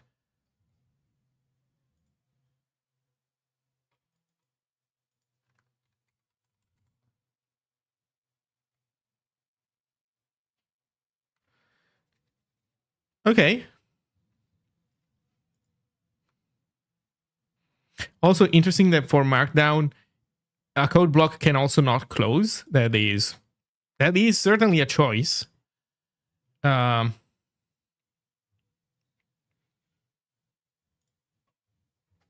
one doesn't have images as far as I remember. This one doesn't either. And this one doesn't either. And we're good.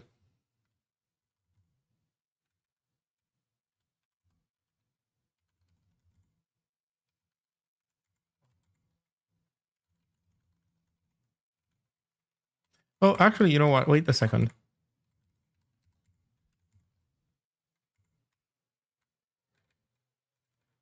Jobs deploy. Yeah, check out before. Set up Zig V1. Perfect.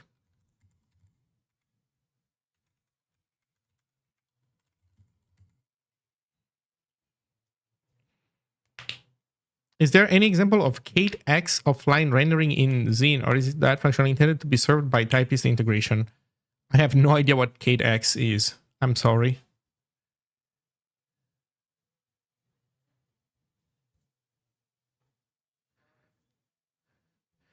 I feel like I get the screen reader experience whenever I'm driving and Google Assistant tries its best to read out a Discord message containing a code block. Oh, because you connect your phone to your car and it starts reading your notifications.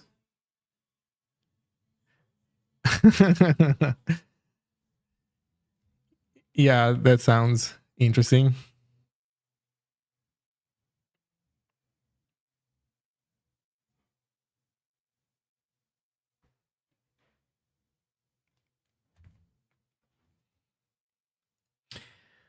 Okay, so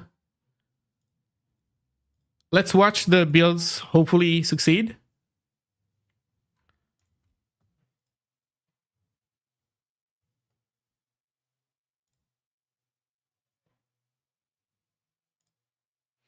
This one is going to be slow because we have a new Zine to build in our case. So don't more deal. Okay, let me see what 8x. Please tell me I'm not going to see anything weird by Googling Kate X.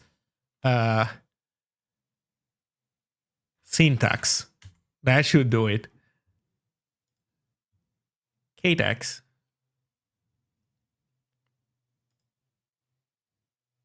Okay, so that's like math formulas.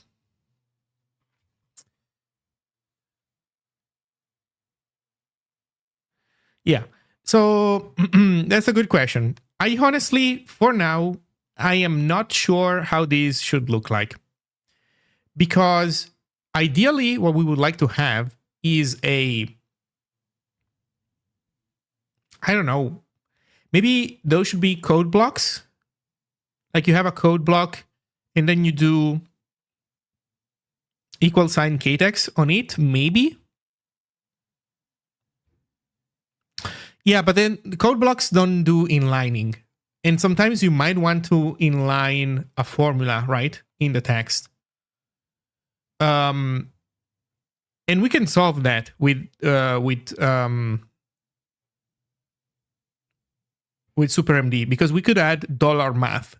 So you can use the link syntax, right? And you put some text in the square bracket, and then you do $math after it.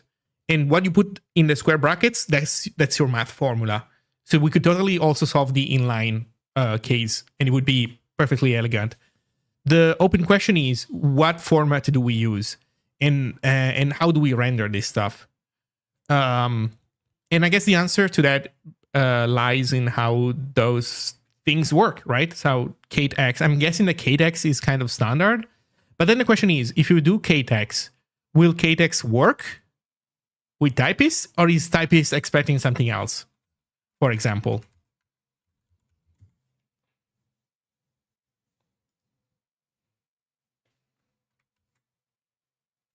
maths. To enter math mode in typeist, you enclose the equation with $sign. You can enter display mode by adding spaces or new lines between the equation's contents and blah, blah, blah, blah, blah. Math mode works differently.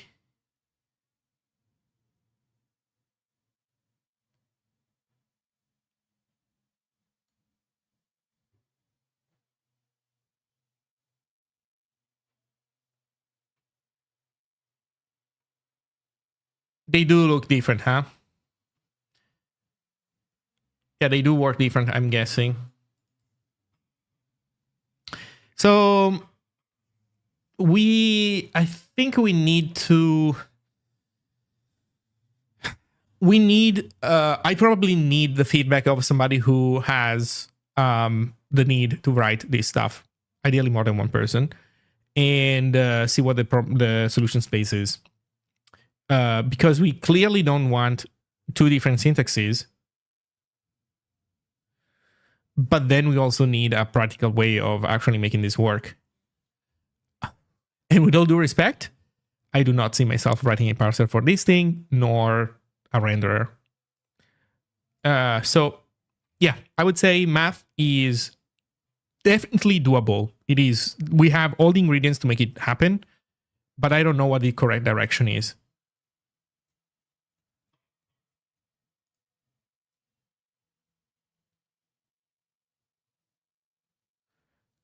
MeTech, latex support for typist, powered by Rust and WASM. Oh god. Okay.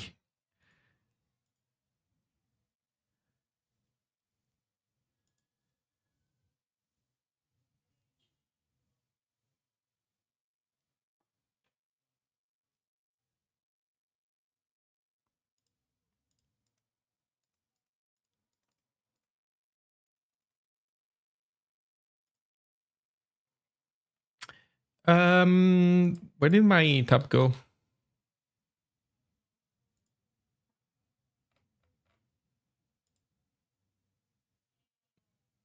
Okay, so it seems that we're good.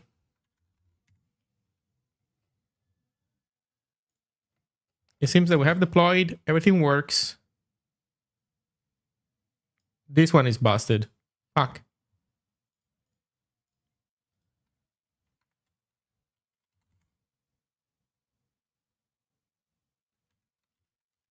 So I did not save this change. And what about simple? Not just easy. Did I not fix that image?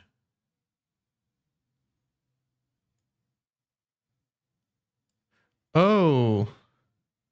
I changed this, but then I didn't change what was in the caption. Wait. Was this what was in the caption? I don't think it was. Let's look at the diff.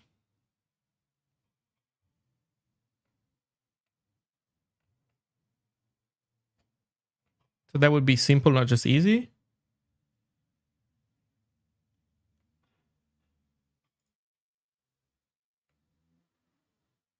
Oh yeah, I did. No.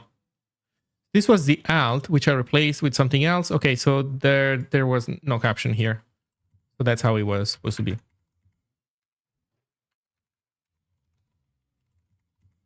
Okay. So this worked. Now let's take a look at the Zig website. Okay, we're going away from my blog. And instead, www.zigline.org. Can I... So let's git pull.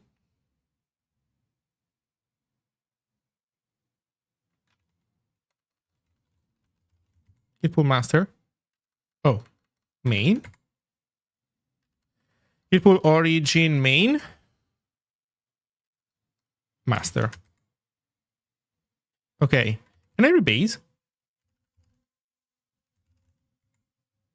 Cannot rebase. You haven't staged changes. Additionally, your index contains uncommitted changes. Please commit your stash or stash them. Fair.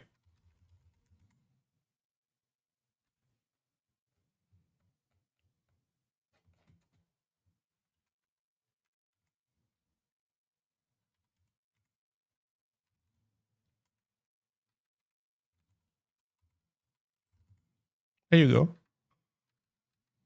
How about now? Of course. You son of a bitch.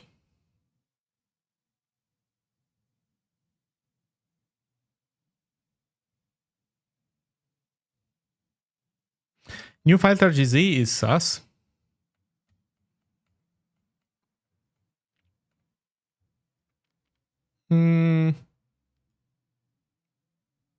Huh. What happened there? That wasn't me.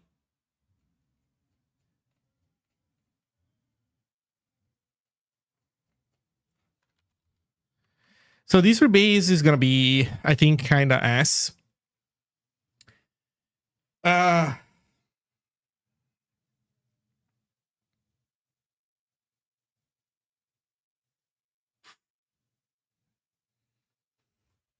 Let's see. Okay, let's take a look.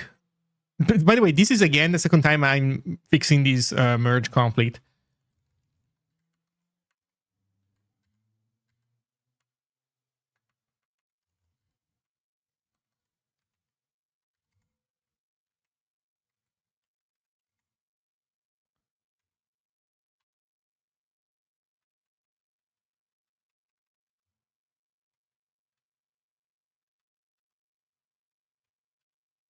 Good thing that earlier ChatGPT taught me Chinese, so now I know how to fix this.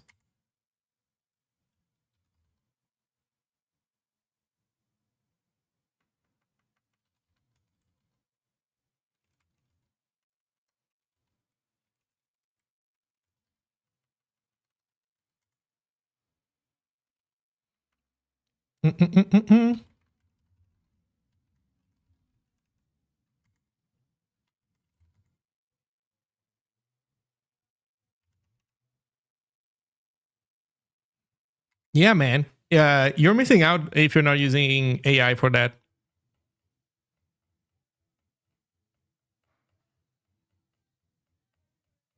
Okay, this tree is making me go insane.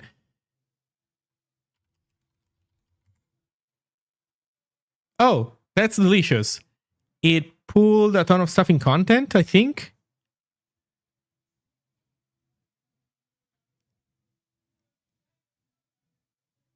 Content is supposed to only have these guys in it. And now we gained all the other things.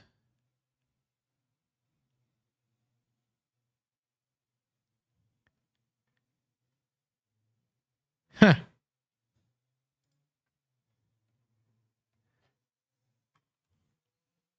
Great job, Git, in merging this.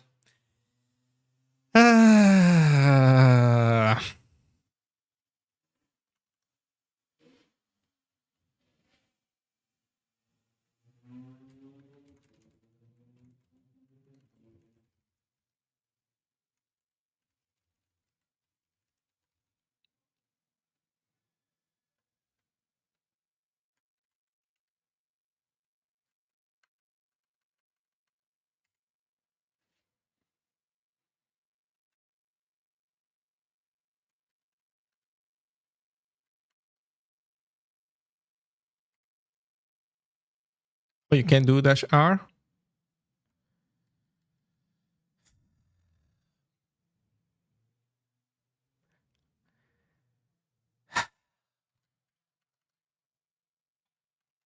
This is not going to work then either? Directory not empty.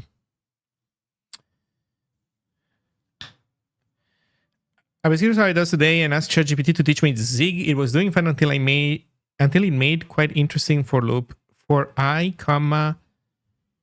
010J.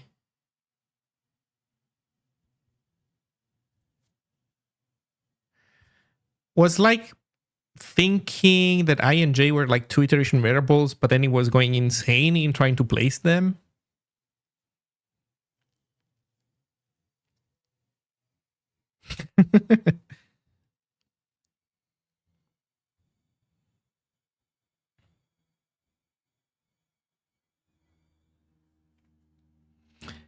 Well, okay, so here's what we can do.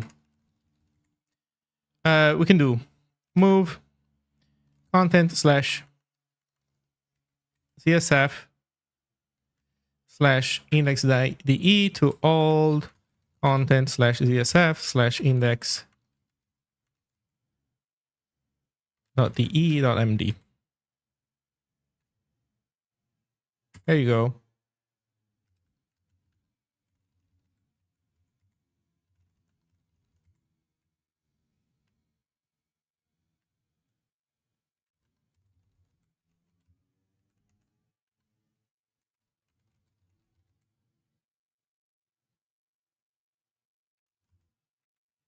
This is not going to work, right? Rename content assets. Directory not empty. But it should apply everything else, I think. Hey, diff.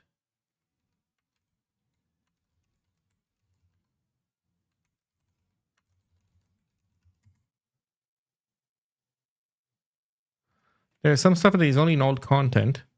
Common subdirectories. Okay.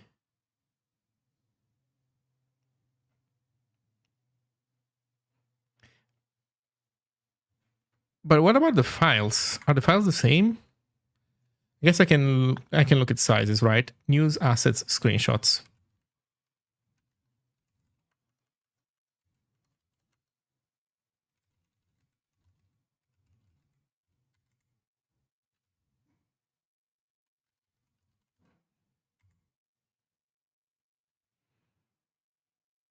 Yeah, these are totally smaller. These are bigger.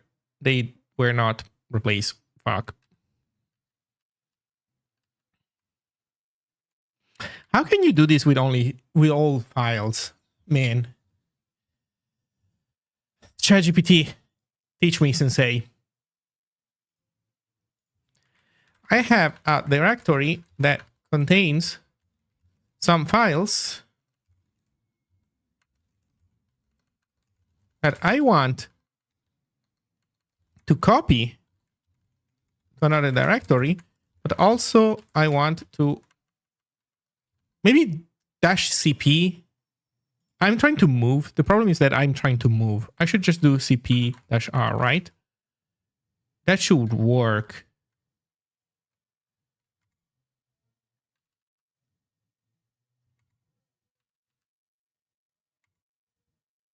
Yeah, that did work. That was the whole problem.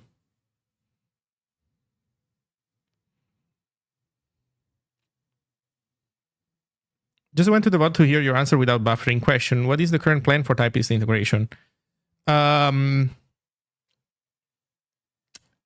There is no specifics to the plan yet. I know that I want to do something of that sort. I feel like that right now typist is by far the most promising language to integrate with. I think that Zine needs to grow as a project on a few different dimensions first before I get there. So I would say this is a feature that's coming to Zine, but it's not going to be super short term. So I don't have a precise timeline, but I would say, I don't know, don't expect it to happen before 5 months for sure. That is 99%. There's other stuff that I think should take precedence, but then I want to look into it. Right now, my list of priorities is at the very top, porting the Zig website, implementing the remaining dev tooling.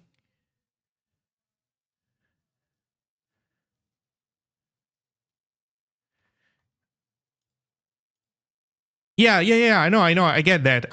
But I kind of also wanted to get rid of the files from the original directory all in one go. So that's what I was hoping to get. But then I forgot that CP is a thing. So never mind, I got it.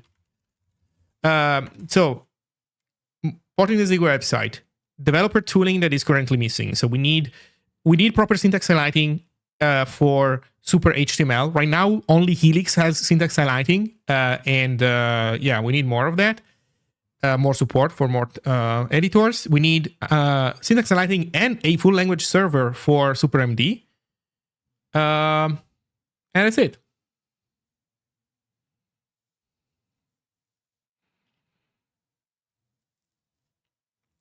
Zigline.org is being ported. The Langref, no. Because the Langref is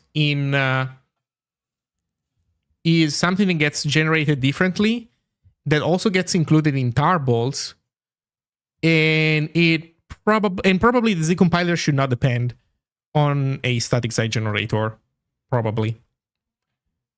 So Langref, no. Rest of the website, yes.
Okay, we're back to where we were.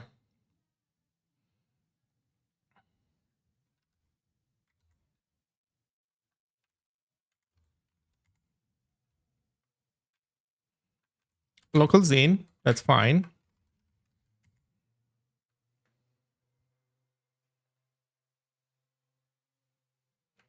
Oh, we do have a problem for sure, though.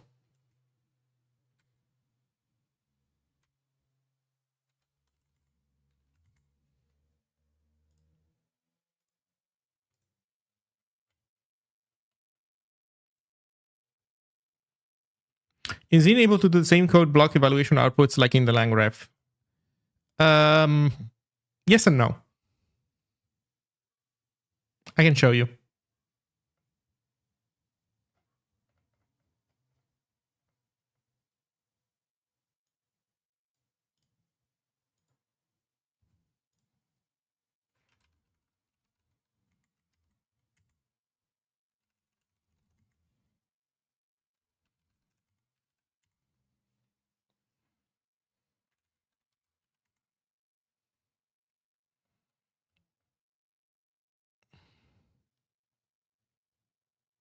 Attempt to use null value. There we go. Well, that's super MD.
Okay, what are we validating?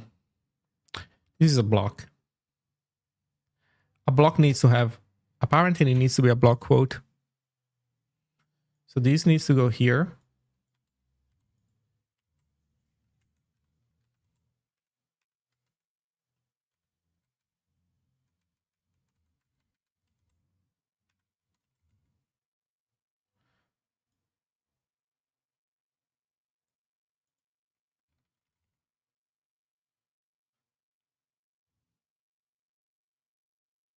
Actually, this,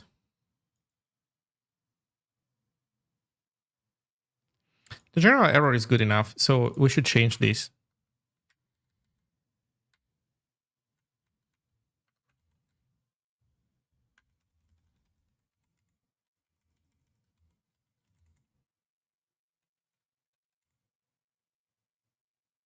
So now this should give me an error.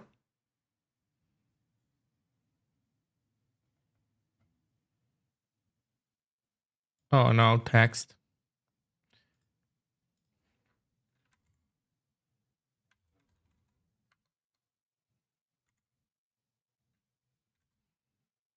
Oh man, this still has var. Cringe. Cringe.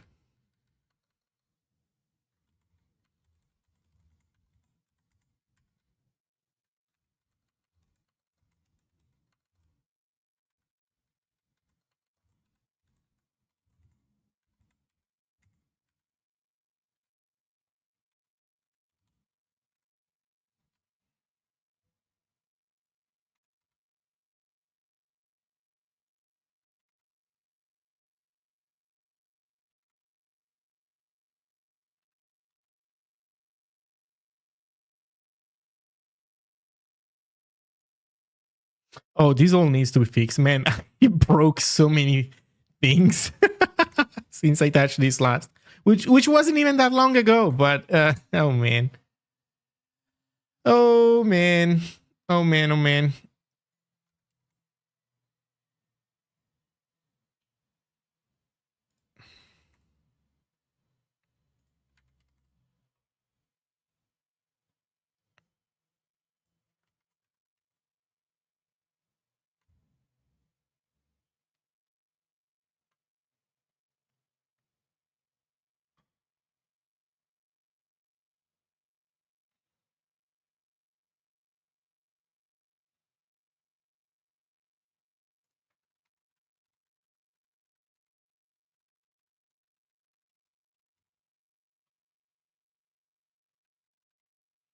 Okay, hopefully we fix some more things. Probably not all of them. Oh shit. Yeah, totally not all of them.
I don't want to be too off topic, but great job on the channel. Also, really enjoy your interviews on Developer Voices. Keep it up. Thank you, bassist. Thank you very much. Oops, I am replying to your message after a while. Apologies, but yeah, thank you.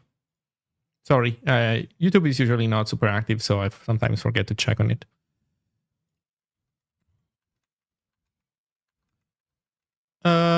Okay, so let's see. Are we making much progress? We still have build errors everywhere. Oh, that's nice. So it's complaining about my shitty Italian localization because I didn't put links in there, and now it's an error. Amazing. Thank you myself for being this thorough, being this precise. So hopefully the layouts are good enough now. Let's start fixing these other errors.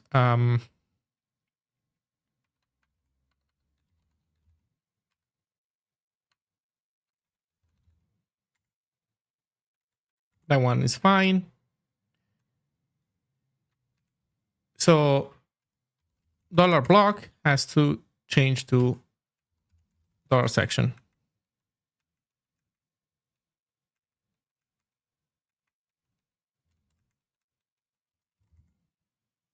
Okay. Clearly Zine needs a sloppy mode.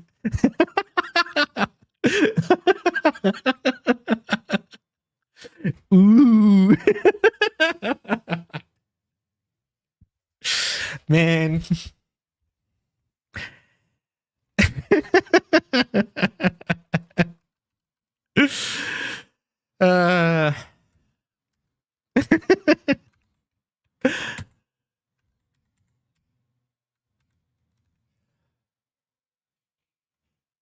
What does the original download page say? Oh, I never filled it out either here. God damn it.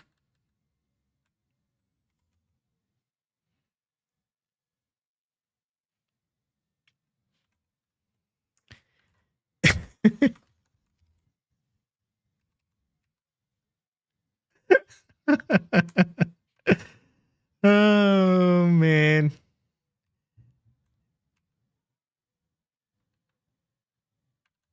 So the old download page didn't have squat in the content area.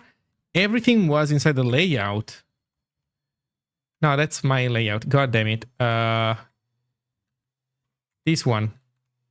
Oh, everything was in I18N. Jesus Christ. Okay.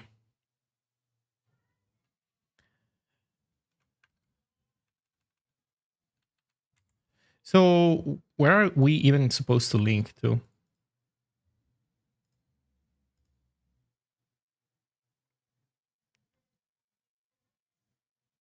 To the Zig wiki. Okay, copy link. So it's a straight up external link. So fine.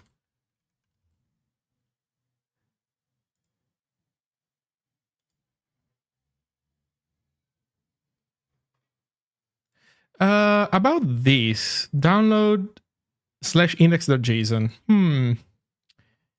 This should work in a different way now. This should be an asset link. Should it be a page local asset at this point?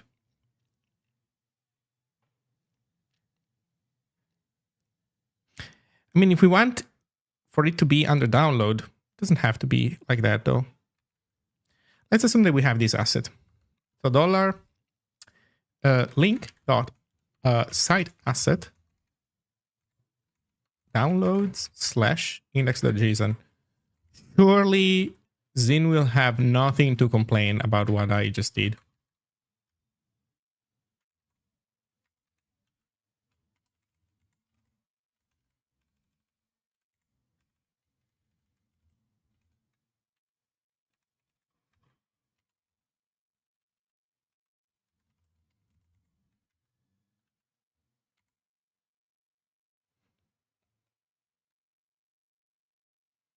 Script result type mismatch. Page custom get. Mobile menu title. Expected one string argument. Right, because the get is now get or. So that's layout base.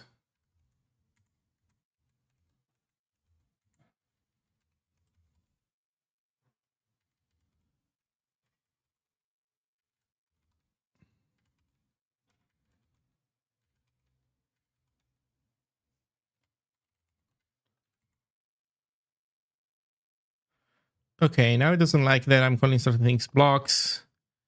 And yeah, there's a bunch of blocks that are actually sections now. I renamed block to section, and now block is something completely different. So yeah, fine.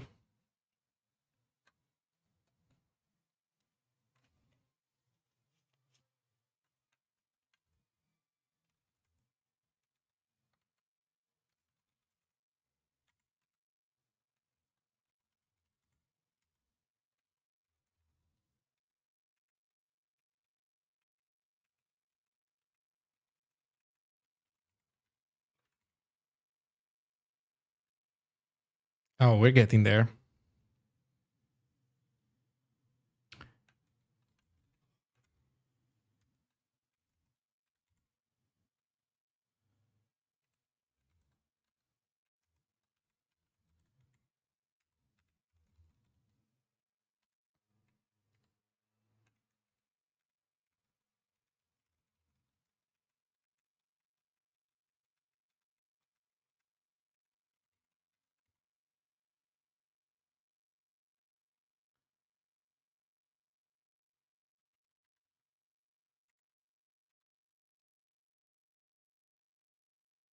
Ooh, what? Sorry?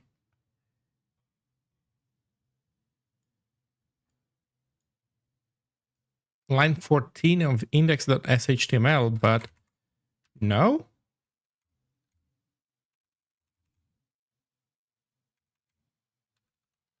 Let's try again. Oh, probably I hadn't saved or something. Let's see. Now it complains about content section. What's the problem? Oh, it's the second argument. Oh, yeah. Right. So this has completely changed.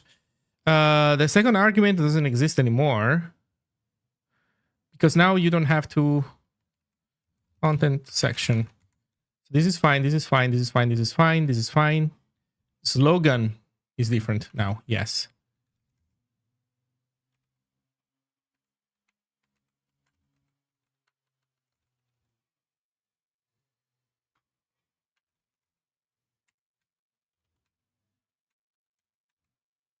Yep.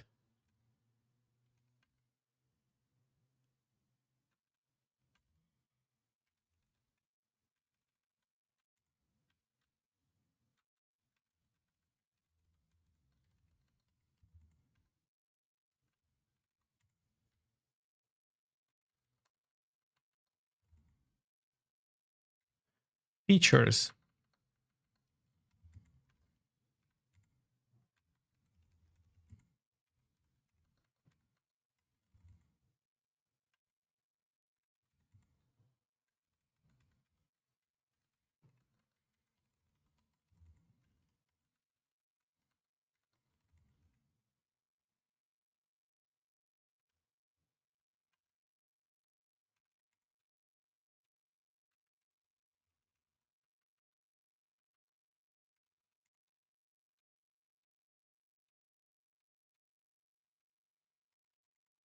Okay, are we good now?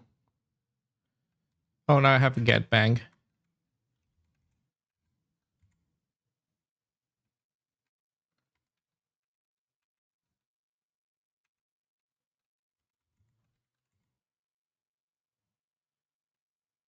Oh no, locale.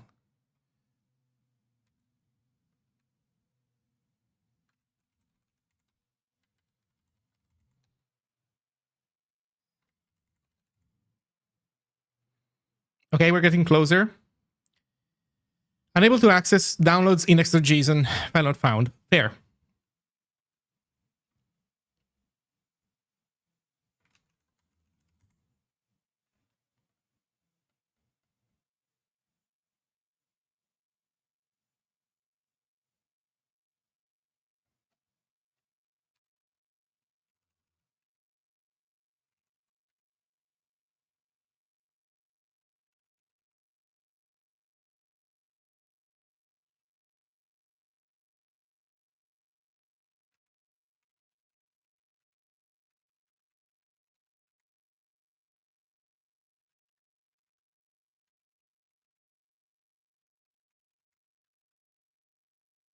Actually, is it downloads or download?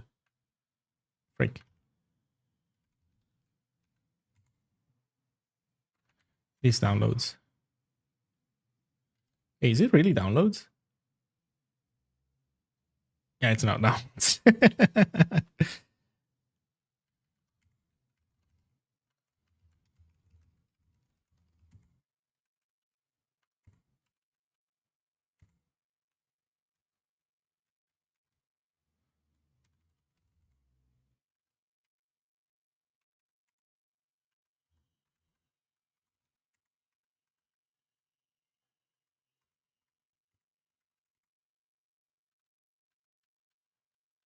Okay, what do you think now, friend?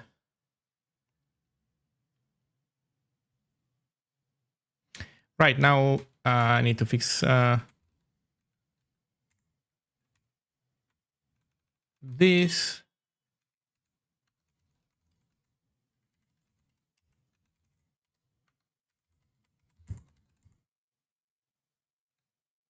Okay, we're getting closer, man. Finally.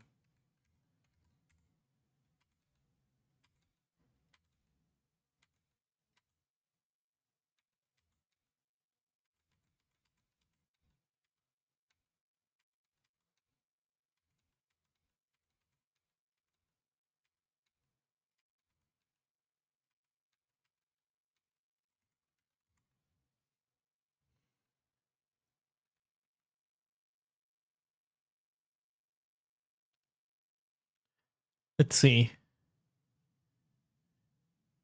Script result, type mismatch, text, key, built-in not found. Yeah, because now it's a field.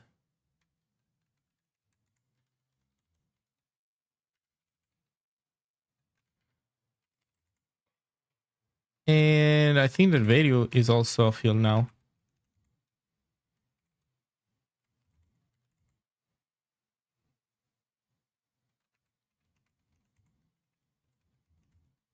I think it's ether pattern.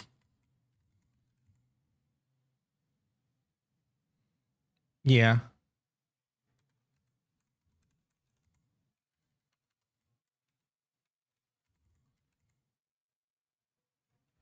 Whew. Okay, we're back in business. Is this actually good? Yeah, there's this random TOC. Let me delete it.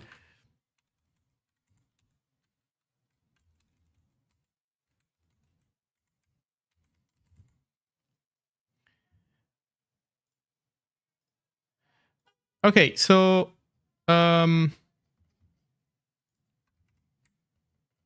yep.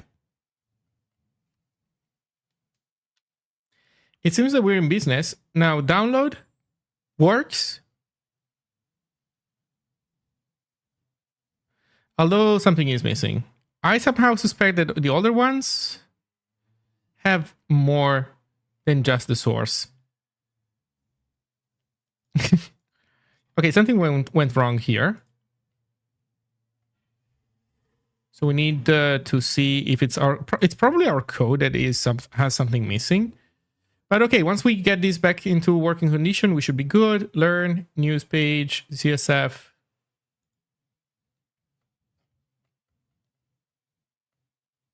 What's happening here?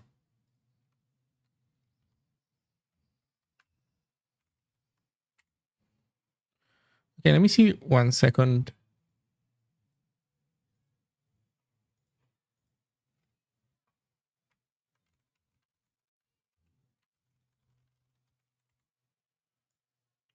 I'll need to do something about dinner soon.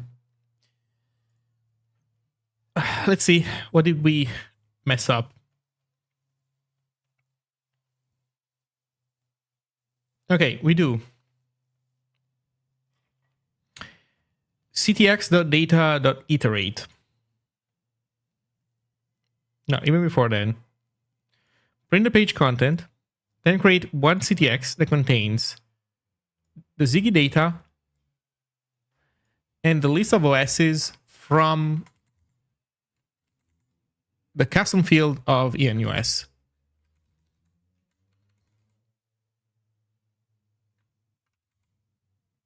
This guy.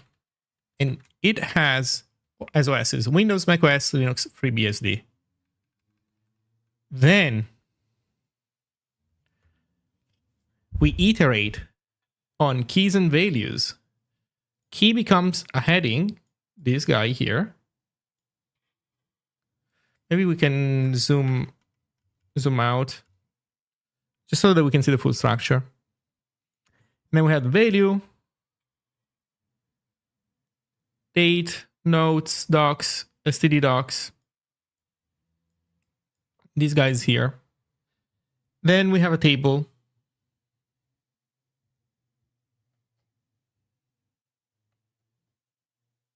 The problem is that this table is shared by everybody. So just like it works for this guy, the same should work for every other guy. The heck?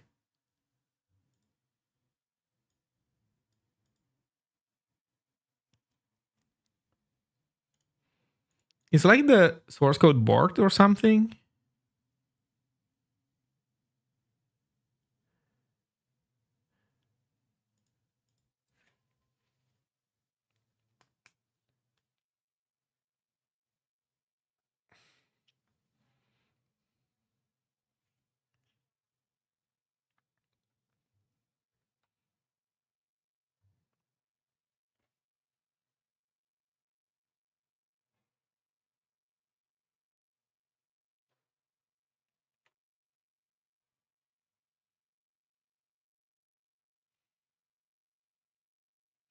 So here's what I think we should do. I think we should plot what it is that we know about this data as we iterate it, I think. Because I feel like there's something sus going on there. My first thought is that, well, no, this loop works though. Like this loop is clearly working. There's an inner loop that is not working as it should. Maybe that is the problem.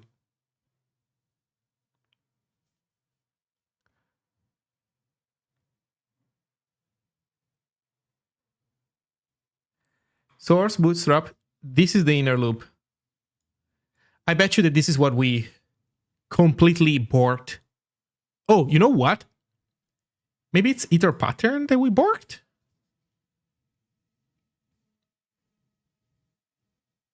Maybe it's this that we borked? Because it clearly works once.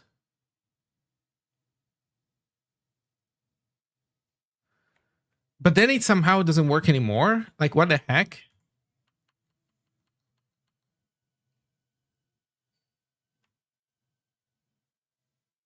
Also.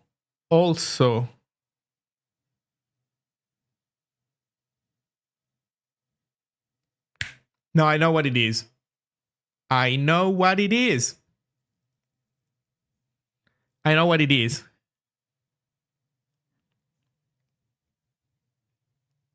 The problem that we are experiencing here is evaluation order.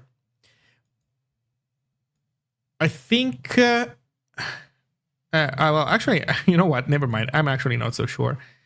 But... yeah, I'm really not so sure anymore, honestly. Especially because it works once, but then it doesn't work anymore. What? That's wild.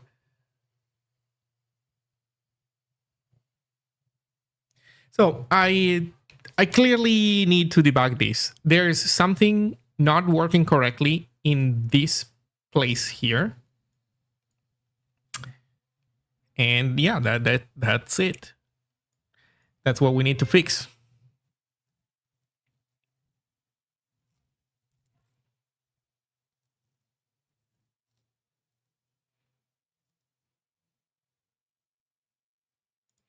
We could try this. Just for fun.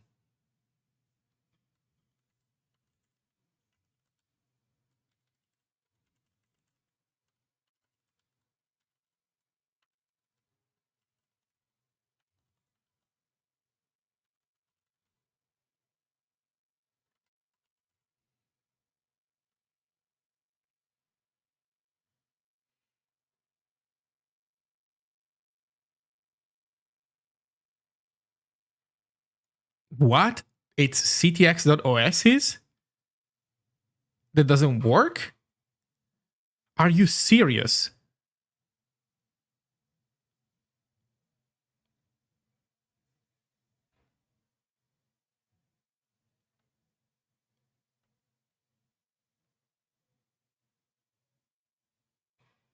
Oh!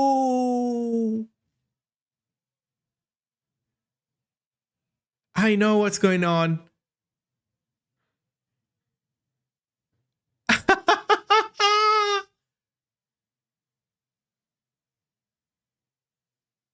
I know what's going on. The problem is that this evaluates to an iterator. And this stupid fucking iterator does not get reset when evaluated multiple times.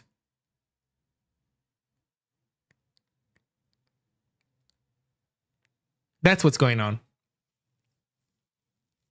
And I think we can actually reproduce trivially.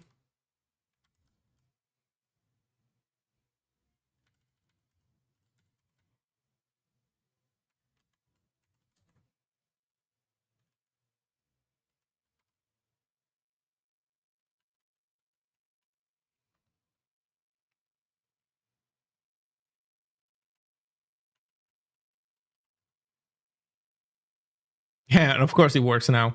And I can also delete this spamming line. And now everything works correctly. Yeah.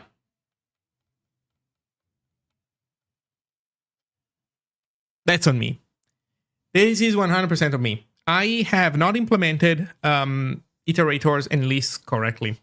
I now understand. I'm doing something very silly. It's super easy to solve. It just needs to happen. But that's what's causing trouble. Yeah. So this page works. We're in business. We're in business. Homepage. Give me the Italian version. Beautiful Italian version. Good job to me. Downloads. Yep.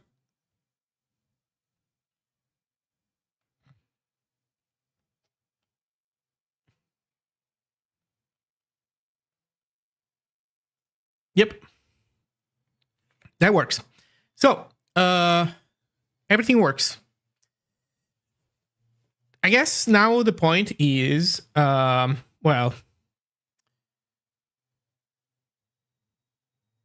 the point now is just to keep porting stuff. So I think I'm gonna call it a day. It's been a 3 hours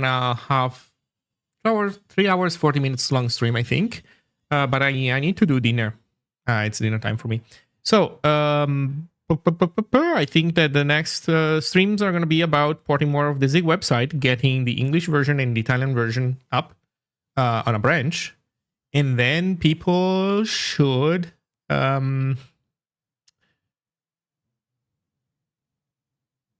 also help me out porting things, and then eventually we're going to be able to swap everything with the new website.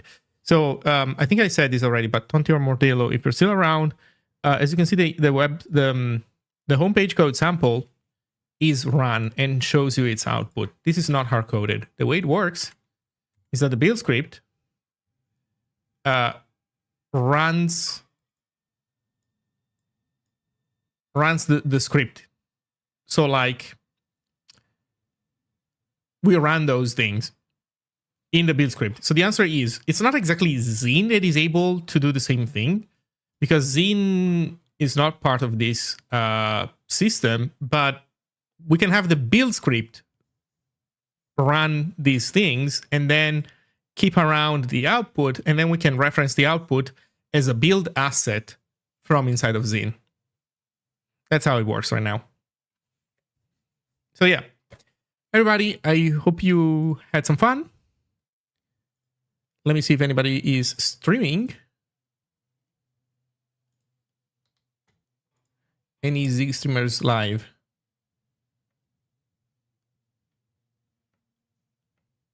I don't see any.